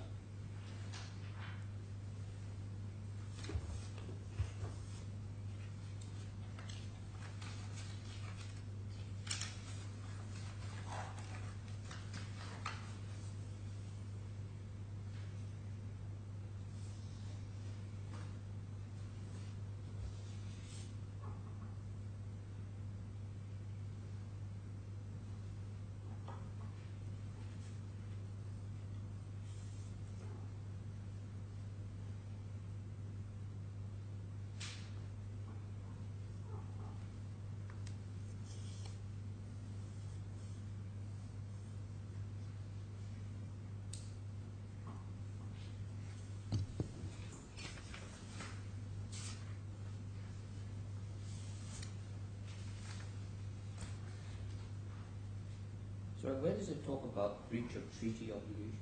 So what's said is at paragraph 30, this is how I understand it. Whilst the UAE is a signatory of, I think it's the New York Convention, the UAE signed a treaty between the United Kingdom of Great Britain and the UAE on judicial assistance in civil and commercial matters and civil and commercial matters on the 7th of December 2006. That's the UAE treaty, so referring to the UAE treaty. However, in doing so, it chose not to include the mutual recognition of judgments. And then cites Article 5 of Federal Law 8 of 2004, which says a financial free zone shall not do anything which may lead to contravention of any international agreements. So where are you reading from? I'm reading from Article paragraph 31 of the skeleton argument of my learned friend. But I think this treaty is dealing with the criminal matters, and it's come affected on the 2007 under federal law. I think my learned friend. 35. Yes, I think my learned friend. 38, sorry. And evidence. I think it deals with evidence as well. But I think my learned friend's point is, well, there is a treaty. It doesn't deal with the mutual enforcement of judgments, and therefore somehow permitting the enforcement of an English judgment would amount to a breach of the treaty. But to me, I can't understand the logic of that. I mean, it's clear, for example, that the English courts will enforce a judgment from these courts, but there's no treaty between the two countries. One doesn't need a treaty to have enforcement of common law. That's the whole point. And the existence of a treaty on narrow and confined issues doesn't, by implication, exclude the whole of the common law on all of the other issues not dealt with by treaty. And anyway, it's clear from the DIFC court law that, well, firstly, the DIFC courts are obliged to comply with treaties. We see that at Article 24.2 of the court law. But Article 24.1 says, oh, and by the way, the DIFC courts can enforce judgments of other courts. So it's clear that the court law is making a distinction between treaty obligations on the one hand and general enforcement of judgments on the other. So the very structure of the court law demonstrates that you can have non-treaty enforcement of judgments other than pursuant to treaties. So I don't really think that this point goes anywhere. But I mean, this point is all on the premise, as I understand it, that it is a judgment. Because what it's directed at is really the abuse point, isn't it? It's directed to a referral under Article 7.2 on the premise that what is being referred is a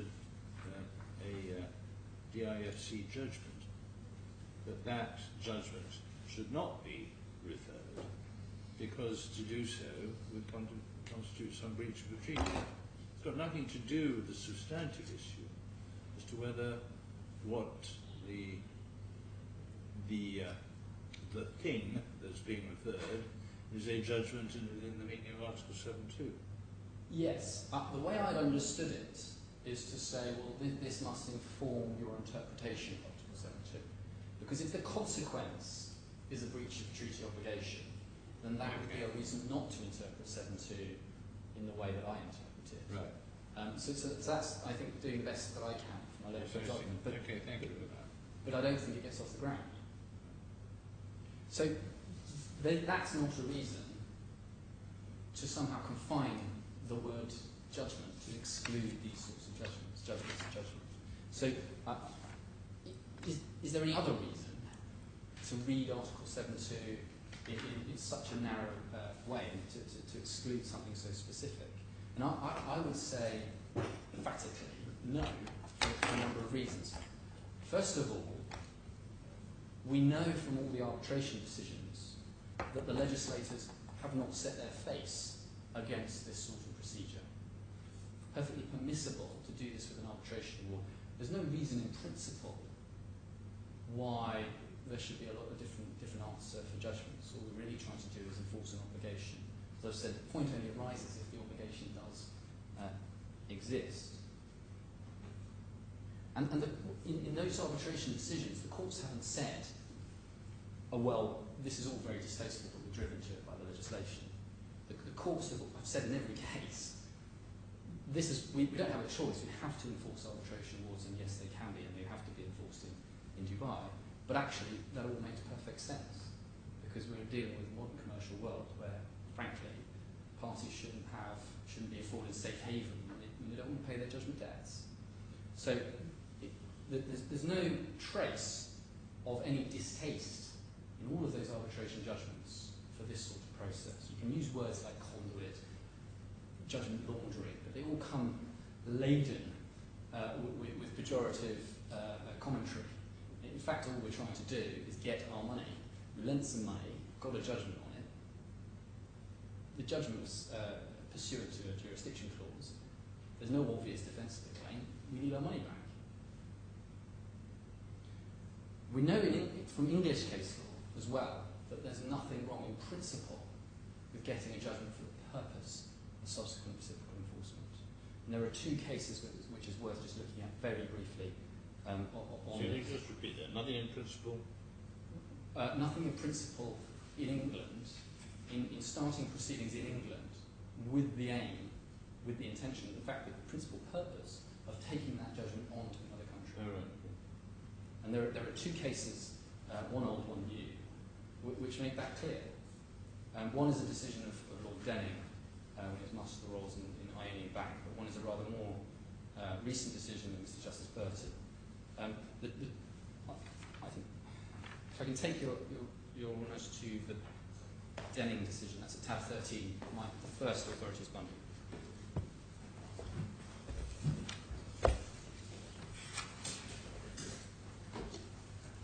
It's the case of Ionian Bank and Couvreur.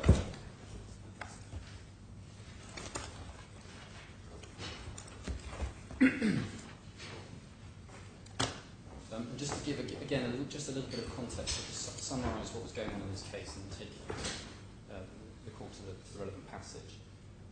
So Ionian Bank had loaned some money to Mr. Couvreur, to a company to buy some wine.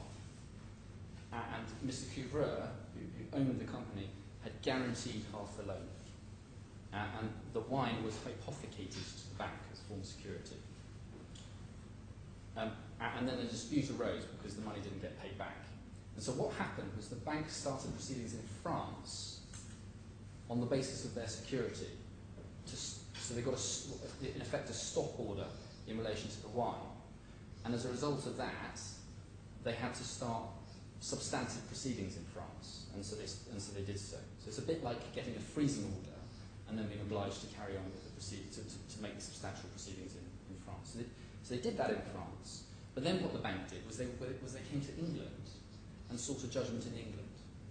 And so the question before the court, and what the defendant was saying, was that the English proceedings should be stayed because there were already proceedings on foot in France.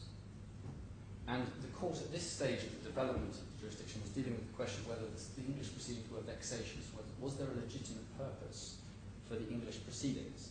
And at page 655A,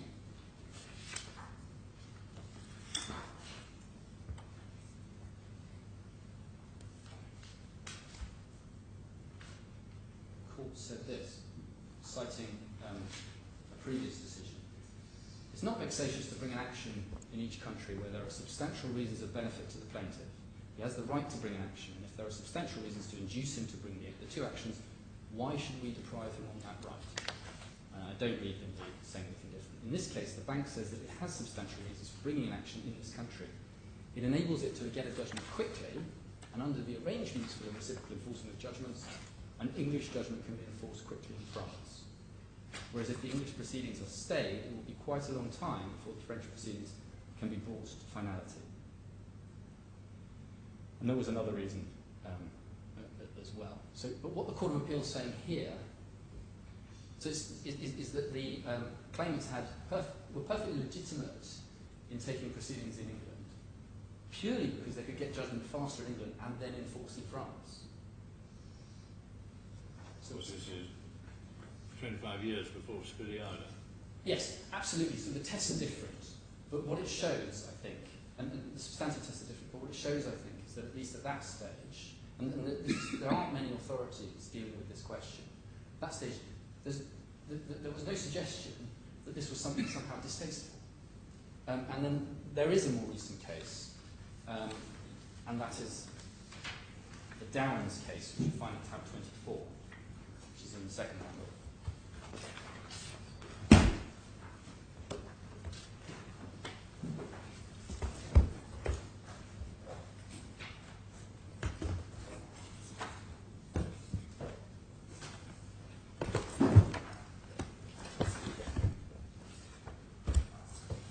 And it's page 491 of the report. And it's just one paragraph, it's paragraph 52. So this was dealing with the enforcement of an arbitration award. And the resisting party was saying they wanted a stay or an adjournment in favour of execution. And at paragraph 52, page 491. Which tab? Oh, so tab 24.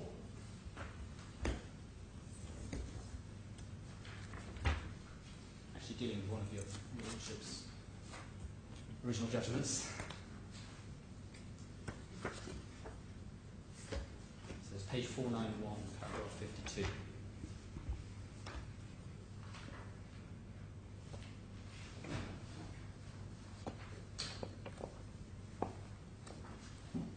I've no doubt at all that I could rely upon this evidence in order to consider whether the delay, even until, say, 20th of November, in enforcing the judgment, which would otherwise have followed from Justice Steele's ex parte order that I did not adjourn this application, is likely to cause the claimants prejudice by way of loss of opportunity to recover assets and or the deterioration in their prospects of recovery.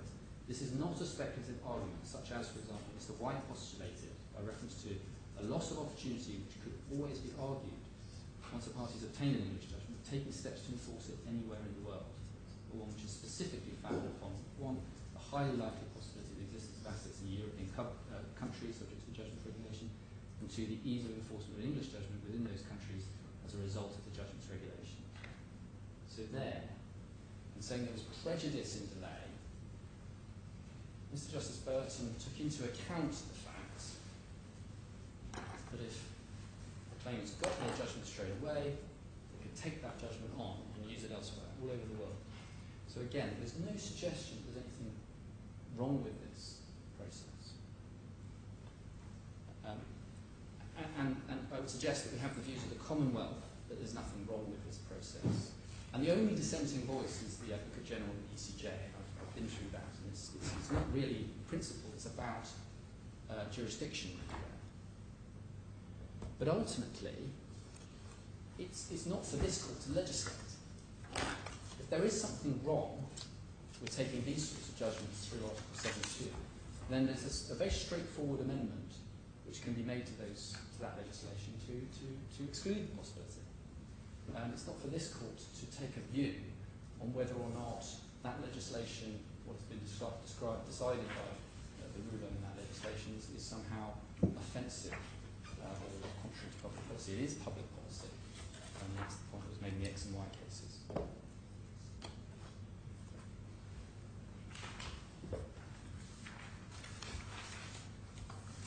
So then when we come back to the judge's decision, when he says Article 7.2 doesn't mention recognised foreign judgments, the point is it doesn't need to, because you just got judgments.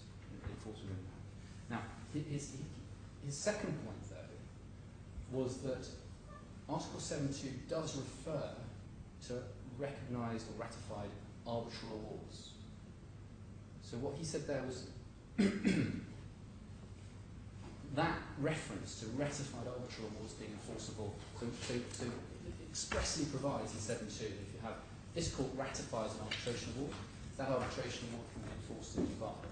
And he was saying, well, that wouldn't be necessary if you could just say that a recognised foreign judgment was a judgment of this court. But again, the answer to that is the same, because it ignores the distinction between a recognised instrument and a judgment of this court.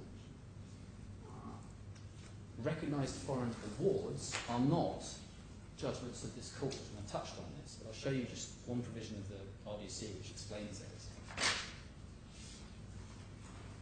A recognised foreign award can give rise to the right to get a judgment, but it isn't in itself a judgment.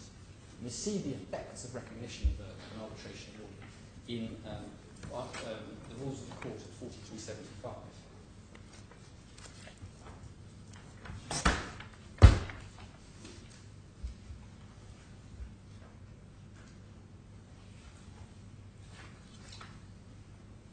Forty-two. 4375. So dealing with whether the objection to enforcement of an arbitration award has either been rejected, or has failed, or hasn't been advanced, after the conclusion of that period, the award may be enforced within the DIFC in the same manner as a judgment or order of the court to the same effect, and the court may enter judgment in terms of the award. So that's the distinction.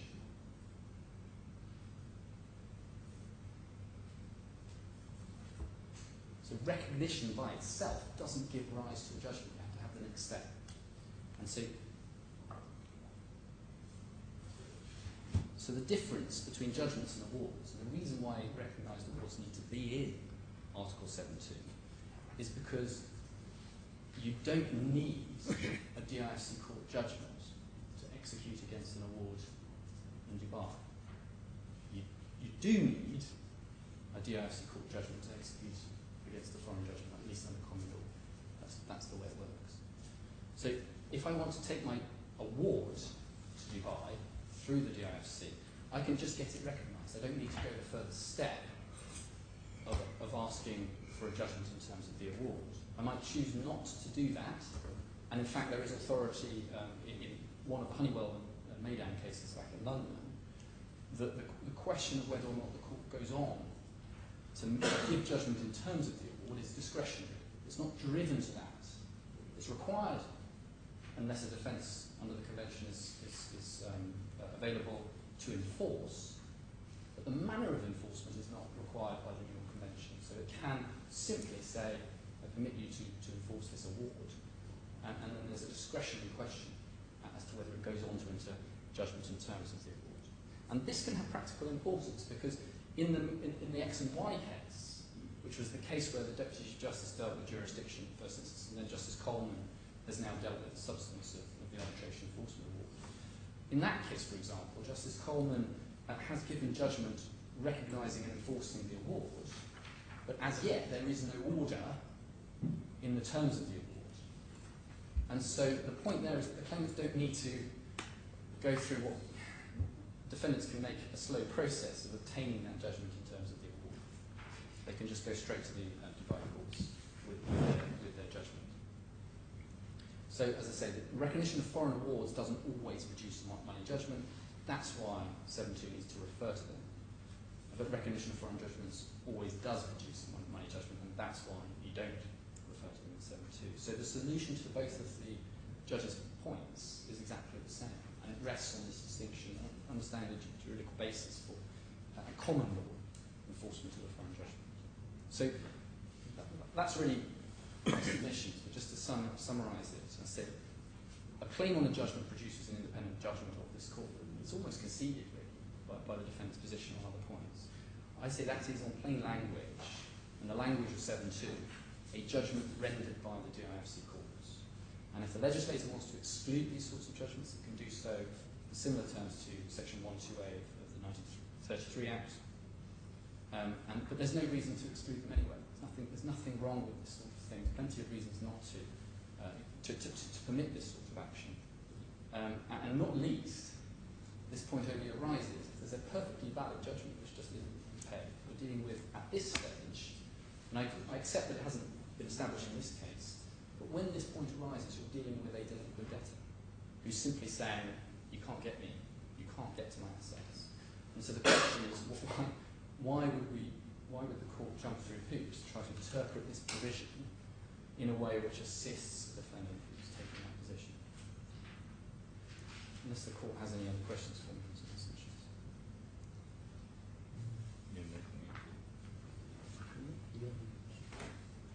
Thank you, Mr. Montefiore. You will straight on. Get to that. I think we'll go straight on. Mr.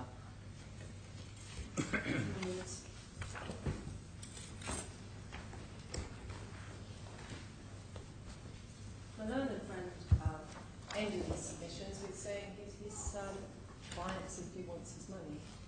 Well, my lord, it was always open to the claimant to start his claim in the Dubai courts. The claimant was fully aware of where the defendant resided and where the assets were. And that was at all times outside of the DIFC. If I might take you to tab 12, that is the supplementary skeleton argument of the respondent.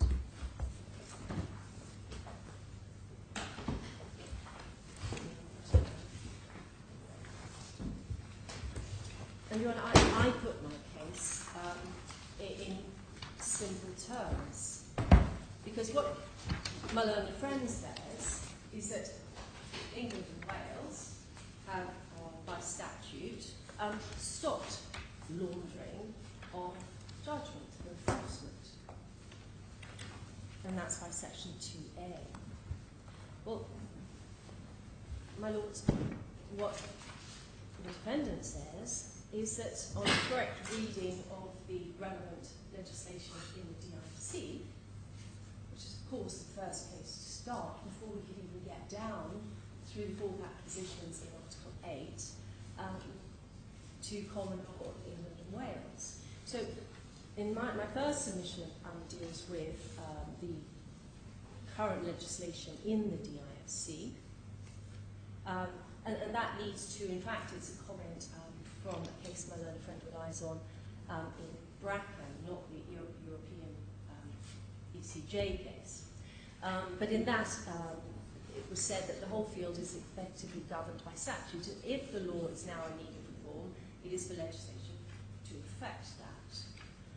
So what the defendant relies on is that there is adequate legislation when one reads, and of course I will take you through in a moment, my lords, but one starts with the premise that the law is provided by the JAL, and that of course takes us to Article 7, which deals with enforcement. And in my submission, what the claimant seeks to do is to ignore the fact, or he simply skates over the fact that in Article 7.6 that the legislation has specifically dealt with foreign judgments. So what I say in brief is that Article 7, and of course it was fairly recently amended in 2011 by the number 16, and how it's dealt with, and it's expanded the previous sections of Article 7, and we have the first section, Section 7.1, that deals with the enforcement of the DIFC. What do you want us to look at the moment? I apologise, my lord. Do you want us to look at your submission, or do you want us to look at the wording of the statute? Both, if I may. So perhaps if we have the statute open, which I believe is at tab 2 of the first one. Authorities bundle. And I had it marked on my slide. Here we go.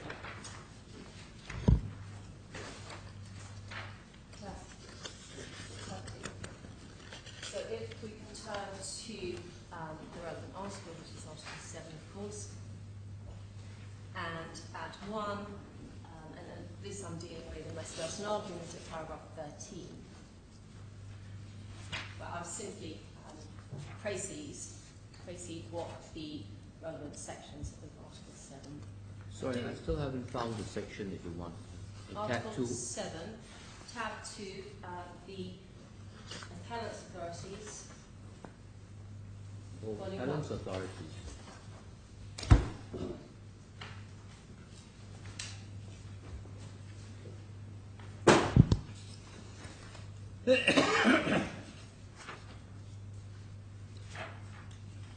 The amended or unamended version? The amended version. Right. 7.2, yeah. Tab 2.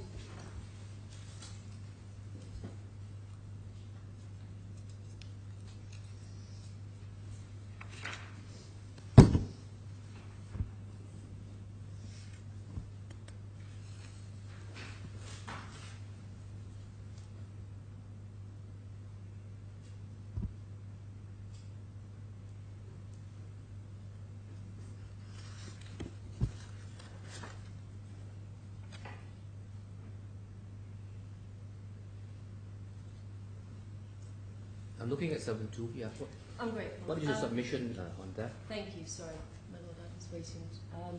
So my submissions are, if one looks carefully at Article 7, which is of course the authority, the legal statutory authority for enforcement within the DIFC. Article 7.1 deals with DIFC rendered judgments, and ratified arbitral awards where the subject matter is situated within the DIFC. Article 7.2, and of course that's where my learned friend seeks to place this decision. So where the subject matter of execution is situated outside the DIFC, the judgments, and of course that is the key word that we see. But my point here is that Article 7.2 deals specifically with judgments, ratified arbitral awards, and my learned friend has taken your lordships through that. But of course, Article 7.6, and if we could turn to that,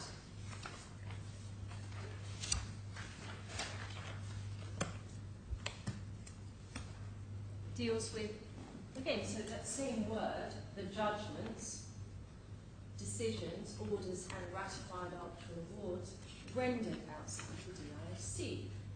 And my lords, that is the point the defendant makes. And that is specifically to deal with foreign judgments rendered outside the DIFC by a court other than the Dubai courts. And of course then, what the learned judge found was that, yes, that does give jurisdiction to recognise the foreign judgment, and that it can be executed within the DIFC in accordance with the procedure prescribed in the rules of court. And of course what the rules of court say is that there must be an enactment. And in my submission, quite simply, and I'll take you, my lord, to the relevant section of the rules, and that is at 45.8.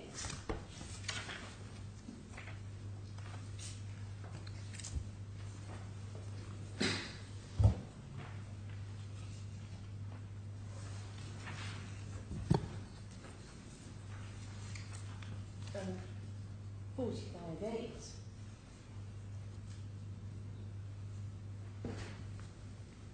deals with the enforcement of awards other than the court, or outside of the DIFC. And at 45.8.2, there must be an enactment that provides that the award may be enforced as if payable under a court order. So, my lords, what the defendant says is that the wording of the legislation is very clear.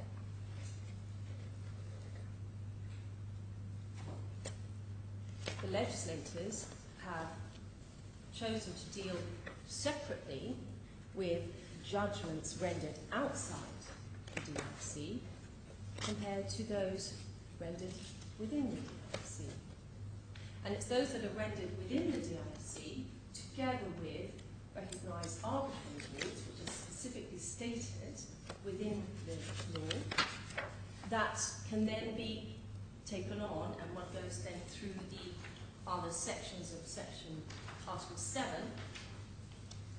which deal specifically with how the execution will take place with specifically the divine courts. Sorry, which article of which statute? Article 7 of the JAL, that's it.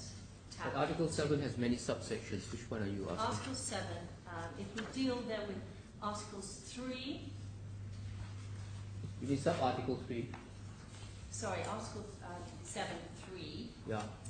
deals with the procedure for executing judgments issued by the courts or arbitral awards ratified by the courts. And my point is that in those terms deals with the DIFC rendered judgments, and the Article 3 tells the execution process that must be followed. So in my submission, if one looks at Article 7.3, it deals specifically with the DIFC rendered judgments and the procedure that must be observed for onward referral to the Dubai courts.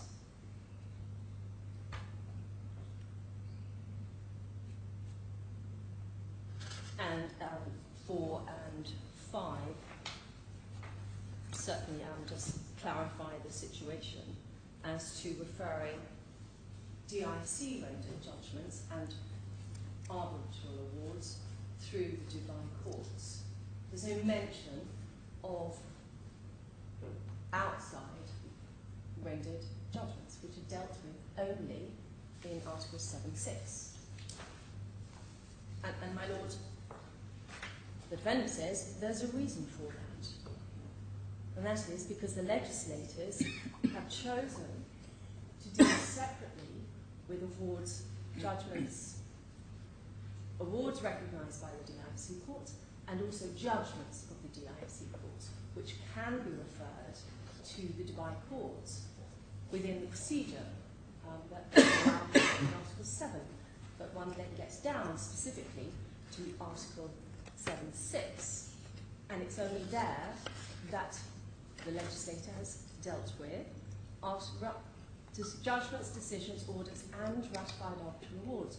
Because my learned friend says, well, Article 2 mentions arbitral awards, but that doesn't mean anything. But it does, because if one looks at Article 7.6, what the legislators have said is that they are dealt with separately.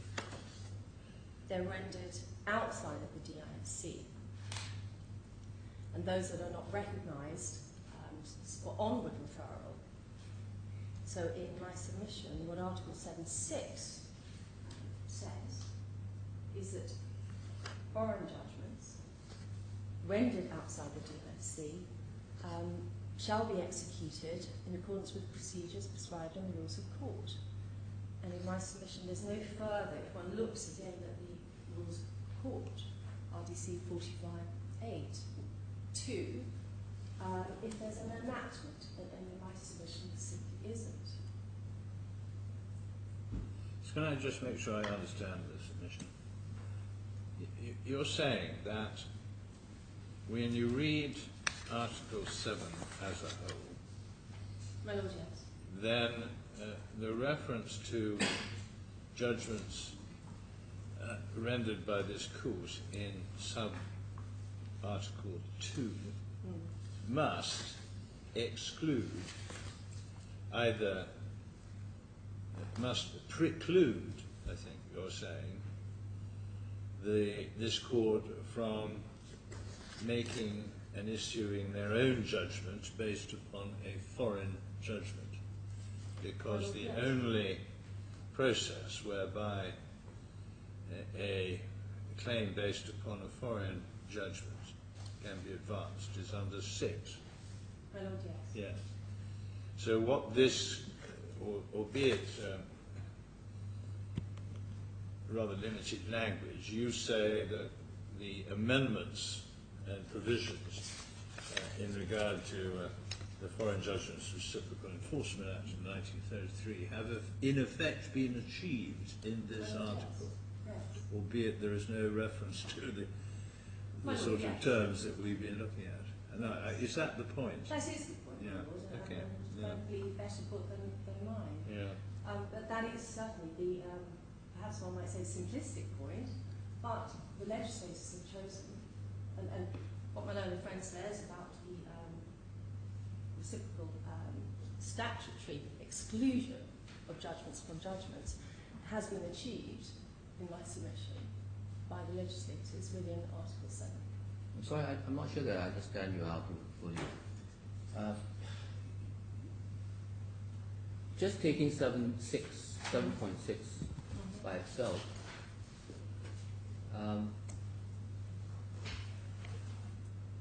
you are saying, sorry, let me just ask you the direct question first and then we can work out the reasoning. Are you saying that our courts have no power to make any or give any judgment which is based solely on a foreign judgment obtained by the claimant against that same defendant? Execution. Leave aside execution for a moment. Are you saying that there is no power to claim? That there's no cause of action known to the DIFC of suing at common law on a foreign judgment? Is that the effect of your submission? Well, effectively, yes, my Lord. Simply So we are... because in terms of enforcing a foreign judgment, even if we wanted to enforce a foreign judgment within the DIFC? my Lord, no, of course. It's allowed for in Article 7.6. Yes, but you say that 7.6 hasn't been carried through because 7.6 points you to Part 44, is it Part 44? 43, I think it is. In particular, 4375. You can go and enforce a judgment provided you have an enactment. You have no enactment, so we can't even enforce a DIFC judgment on a foreign judgment within the DIFC. My Lord, no. There is an enactment which allows for outside rendered judgments to be executed within the DIFC. But only if the rules permit. And The you say rules- the rules don't permit. I say the rules permit within the DIFC, Where? according to Article 7(6) of the Judicial Authority Law. Because it says that those judgments rendered outside the DIFC by any court other than the Dubai courts shall be executed within the DIFC. But if you So can't there's comply, the statutory provision for outside foreign judgments. That's what we're talking no, about. we're talking about for outside foreign judgments. Yes. But you say the scheme is look at 7.6. 7.6 points you to part 43.75, and then part 43.75 requires a specific enactment to allow you to enforce. There is no specific enactment to allow you to enforce. Or are you saying that this is a cross-reference back to 7.6? I say it's a cross-reference back to 7(6). What I say is that there's no other enactment to allow. But it's for- circular, isn't it? Because the cross-reference back to 7.6 in turn points you back to 43.75, which says you must have an enactment. And the enactment says you must do it if you're in accordance with the procedure and your rules.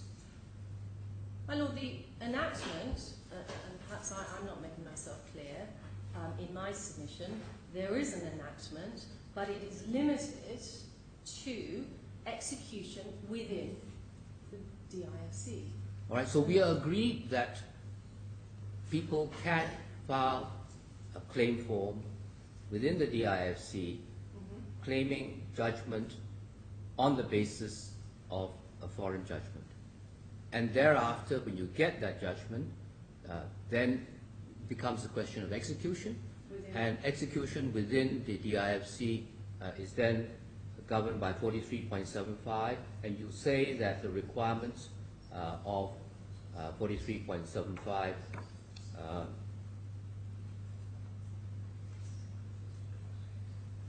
is it? Point D, where is it that you... 45(8). 45(8), my lord. Sorry. You've now gone to 45. 45.8, sorry. Yes. Yeah, that it must be in terms of an enactment.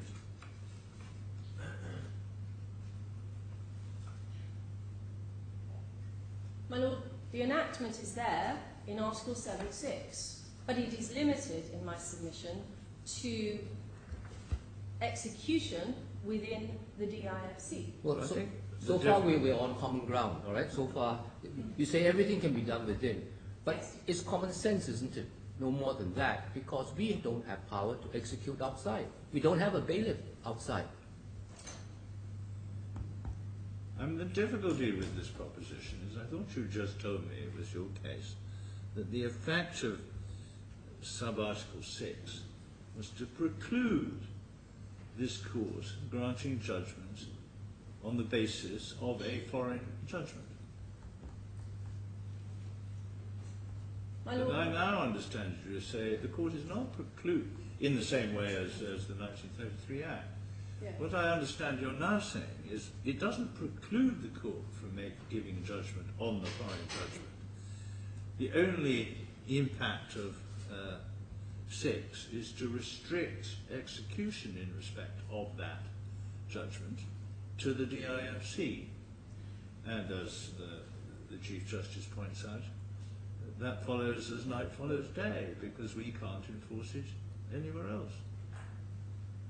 My lord, So the crucial point seems to me, and I think the thrust of your argument here and before the judge, was, well, I'm not sure the argument was ever made before the judge.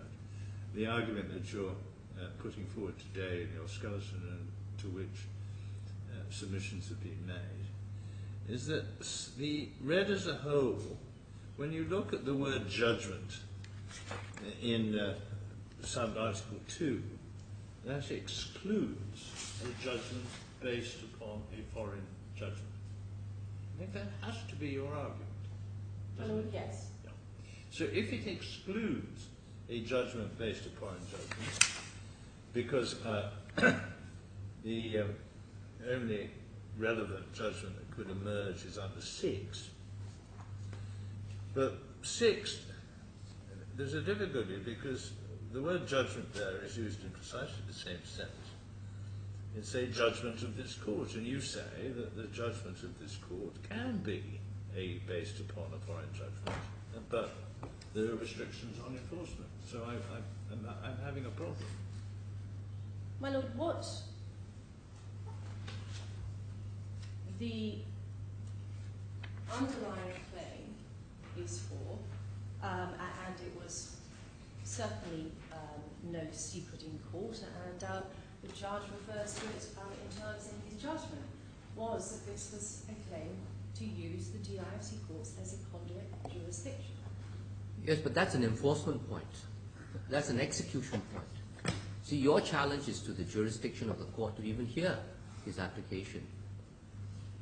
So now that we've got it clear from you that you're not challenging the right of the claimants to file their claim form and to proceed with their claim all the way to judgment, because that you say that right is recognized by our jurisprudence or by our law, then the only issue you take is that that judgment has to stay within the DIFC. I mean, subject to your original point about lack of assets and so on, which I'll come back to in a minute. But so, strictly speaking, is your intervention at this stage premature?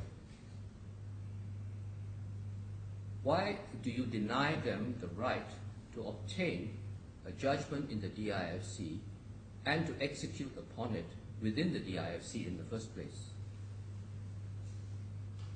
Or anywhere outside of Dubai courts? I was sorry, perhaps I didn't follow that.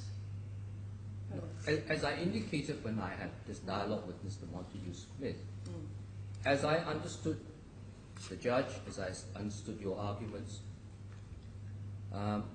what seems to be the issue is whether or not, if this court grants a judgment on the English judgment, then whether or not that DIFC court judgment, which if you like is derivative, in a very loose sense, can be taken into Dubai courts for execution.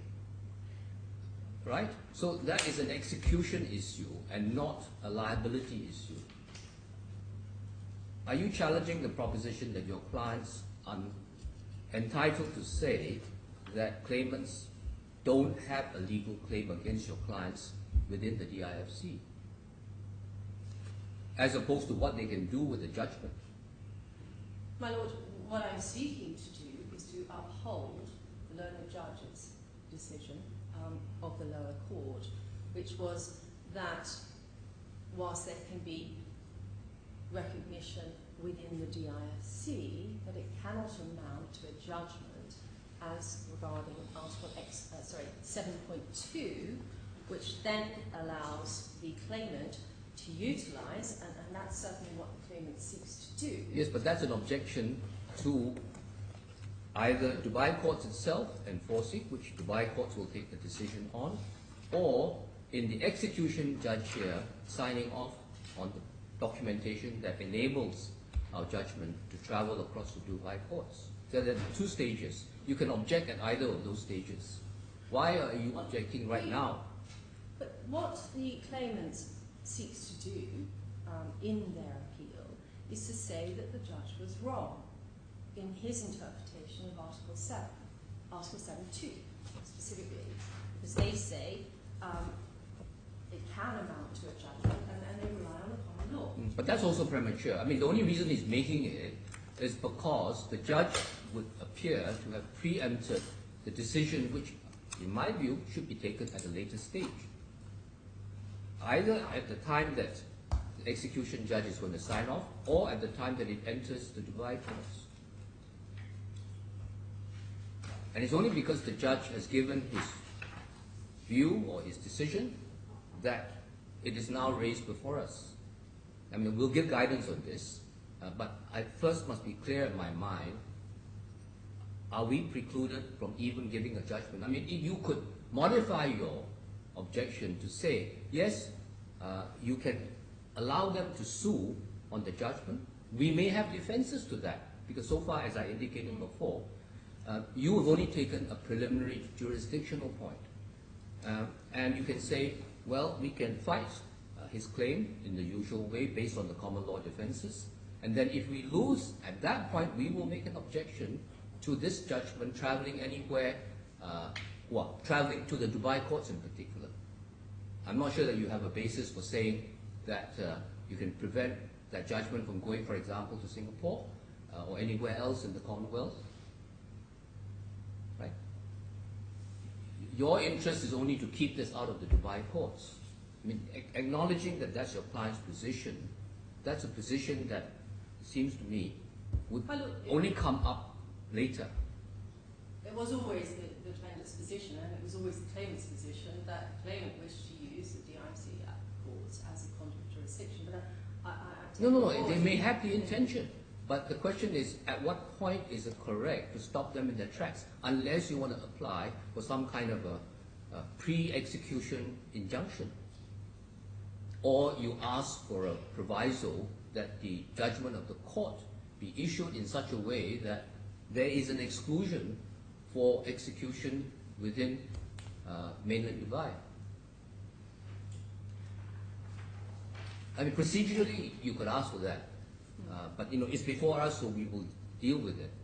I just wanted to be clear in my mind, how we approach the substantive issue and the substantive objection. Well, no, I appreciate the interjection. Before you go on, just to help the bench here, because we had not seen your supplementary skeleton in which your position has changed, could you just take us through that so that we are clear in our minds, how we need to modify our thinking in relation to the original skeletons that you have filed and the affidavits which have been filed, setting out your client's legal position. So just take us through the changes, please. My Lord, if we go to the original skeleton argument, I assume, my Lord, to take you through the original skeleton argument in the lower courts as well. I think I read all of those skeletons that you had previously filed when I was reading through the appellant's bundle. Right? So I have a pretty fair idea of what your case has been, but Mr. Montague-Smith advised us this morning that you had modified your position, and I want to know where the modifications are. My Lord, simply in my submission, my supplementary skeleton argument seeks to set out fully, certainly my argument concerning the legislative provisions of and relating to Article 7. I then provided, I certainly went through some submissions on the memorandum of guidance, but I believe that was certainly in my original skeleton argument. Other than that, I mean, the thrust of your case is in paragraph 9A of your supplementary skeleton. That's the point we're trying to grapple with. well, yes. Where you say, on a correct reading of the relevant legislation, a recognised foreign judgment cannot constitute a judgment rendered by the DFC courts. Well, that may be right. The question is whether it is open to this court to give judgment on a foreign judgment, and whether that would constitute a judgment rendered by the DIFC courts. Now, I understand you challenge that. Well, my Lord, I certainly don't wish to repeat my earlier submissions, but my submissions, which are set out, do, in essence, say exactly that, which is that by Article 7, which is the only enactment that deals with this issue. Well, I understand the point. Yes. No, it's just that Mr. Montague-Smith said this morning that you were now not pursuing the point about abuse of process, and I thought he said that you were also not pursuing the point about jurisdiction. So I just wanted to see, I can see your arguments, I just want to see then under what rubric these arguments come under. Well, just in terms of points you've raised, I wonder if I could take some time just to reformulate my arguments. Sure. And But in which case we'll defer that, you can come back after lunch and just clarify. And well, then that's just, what I'm thinking. yes, but go on with what you are, you were talking about before I interrupted you. Well,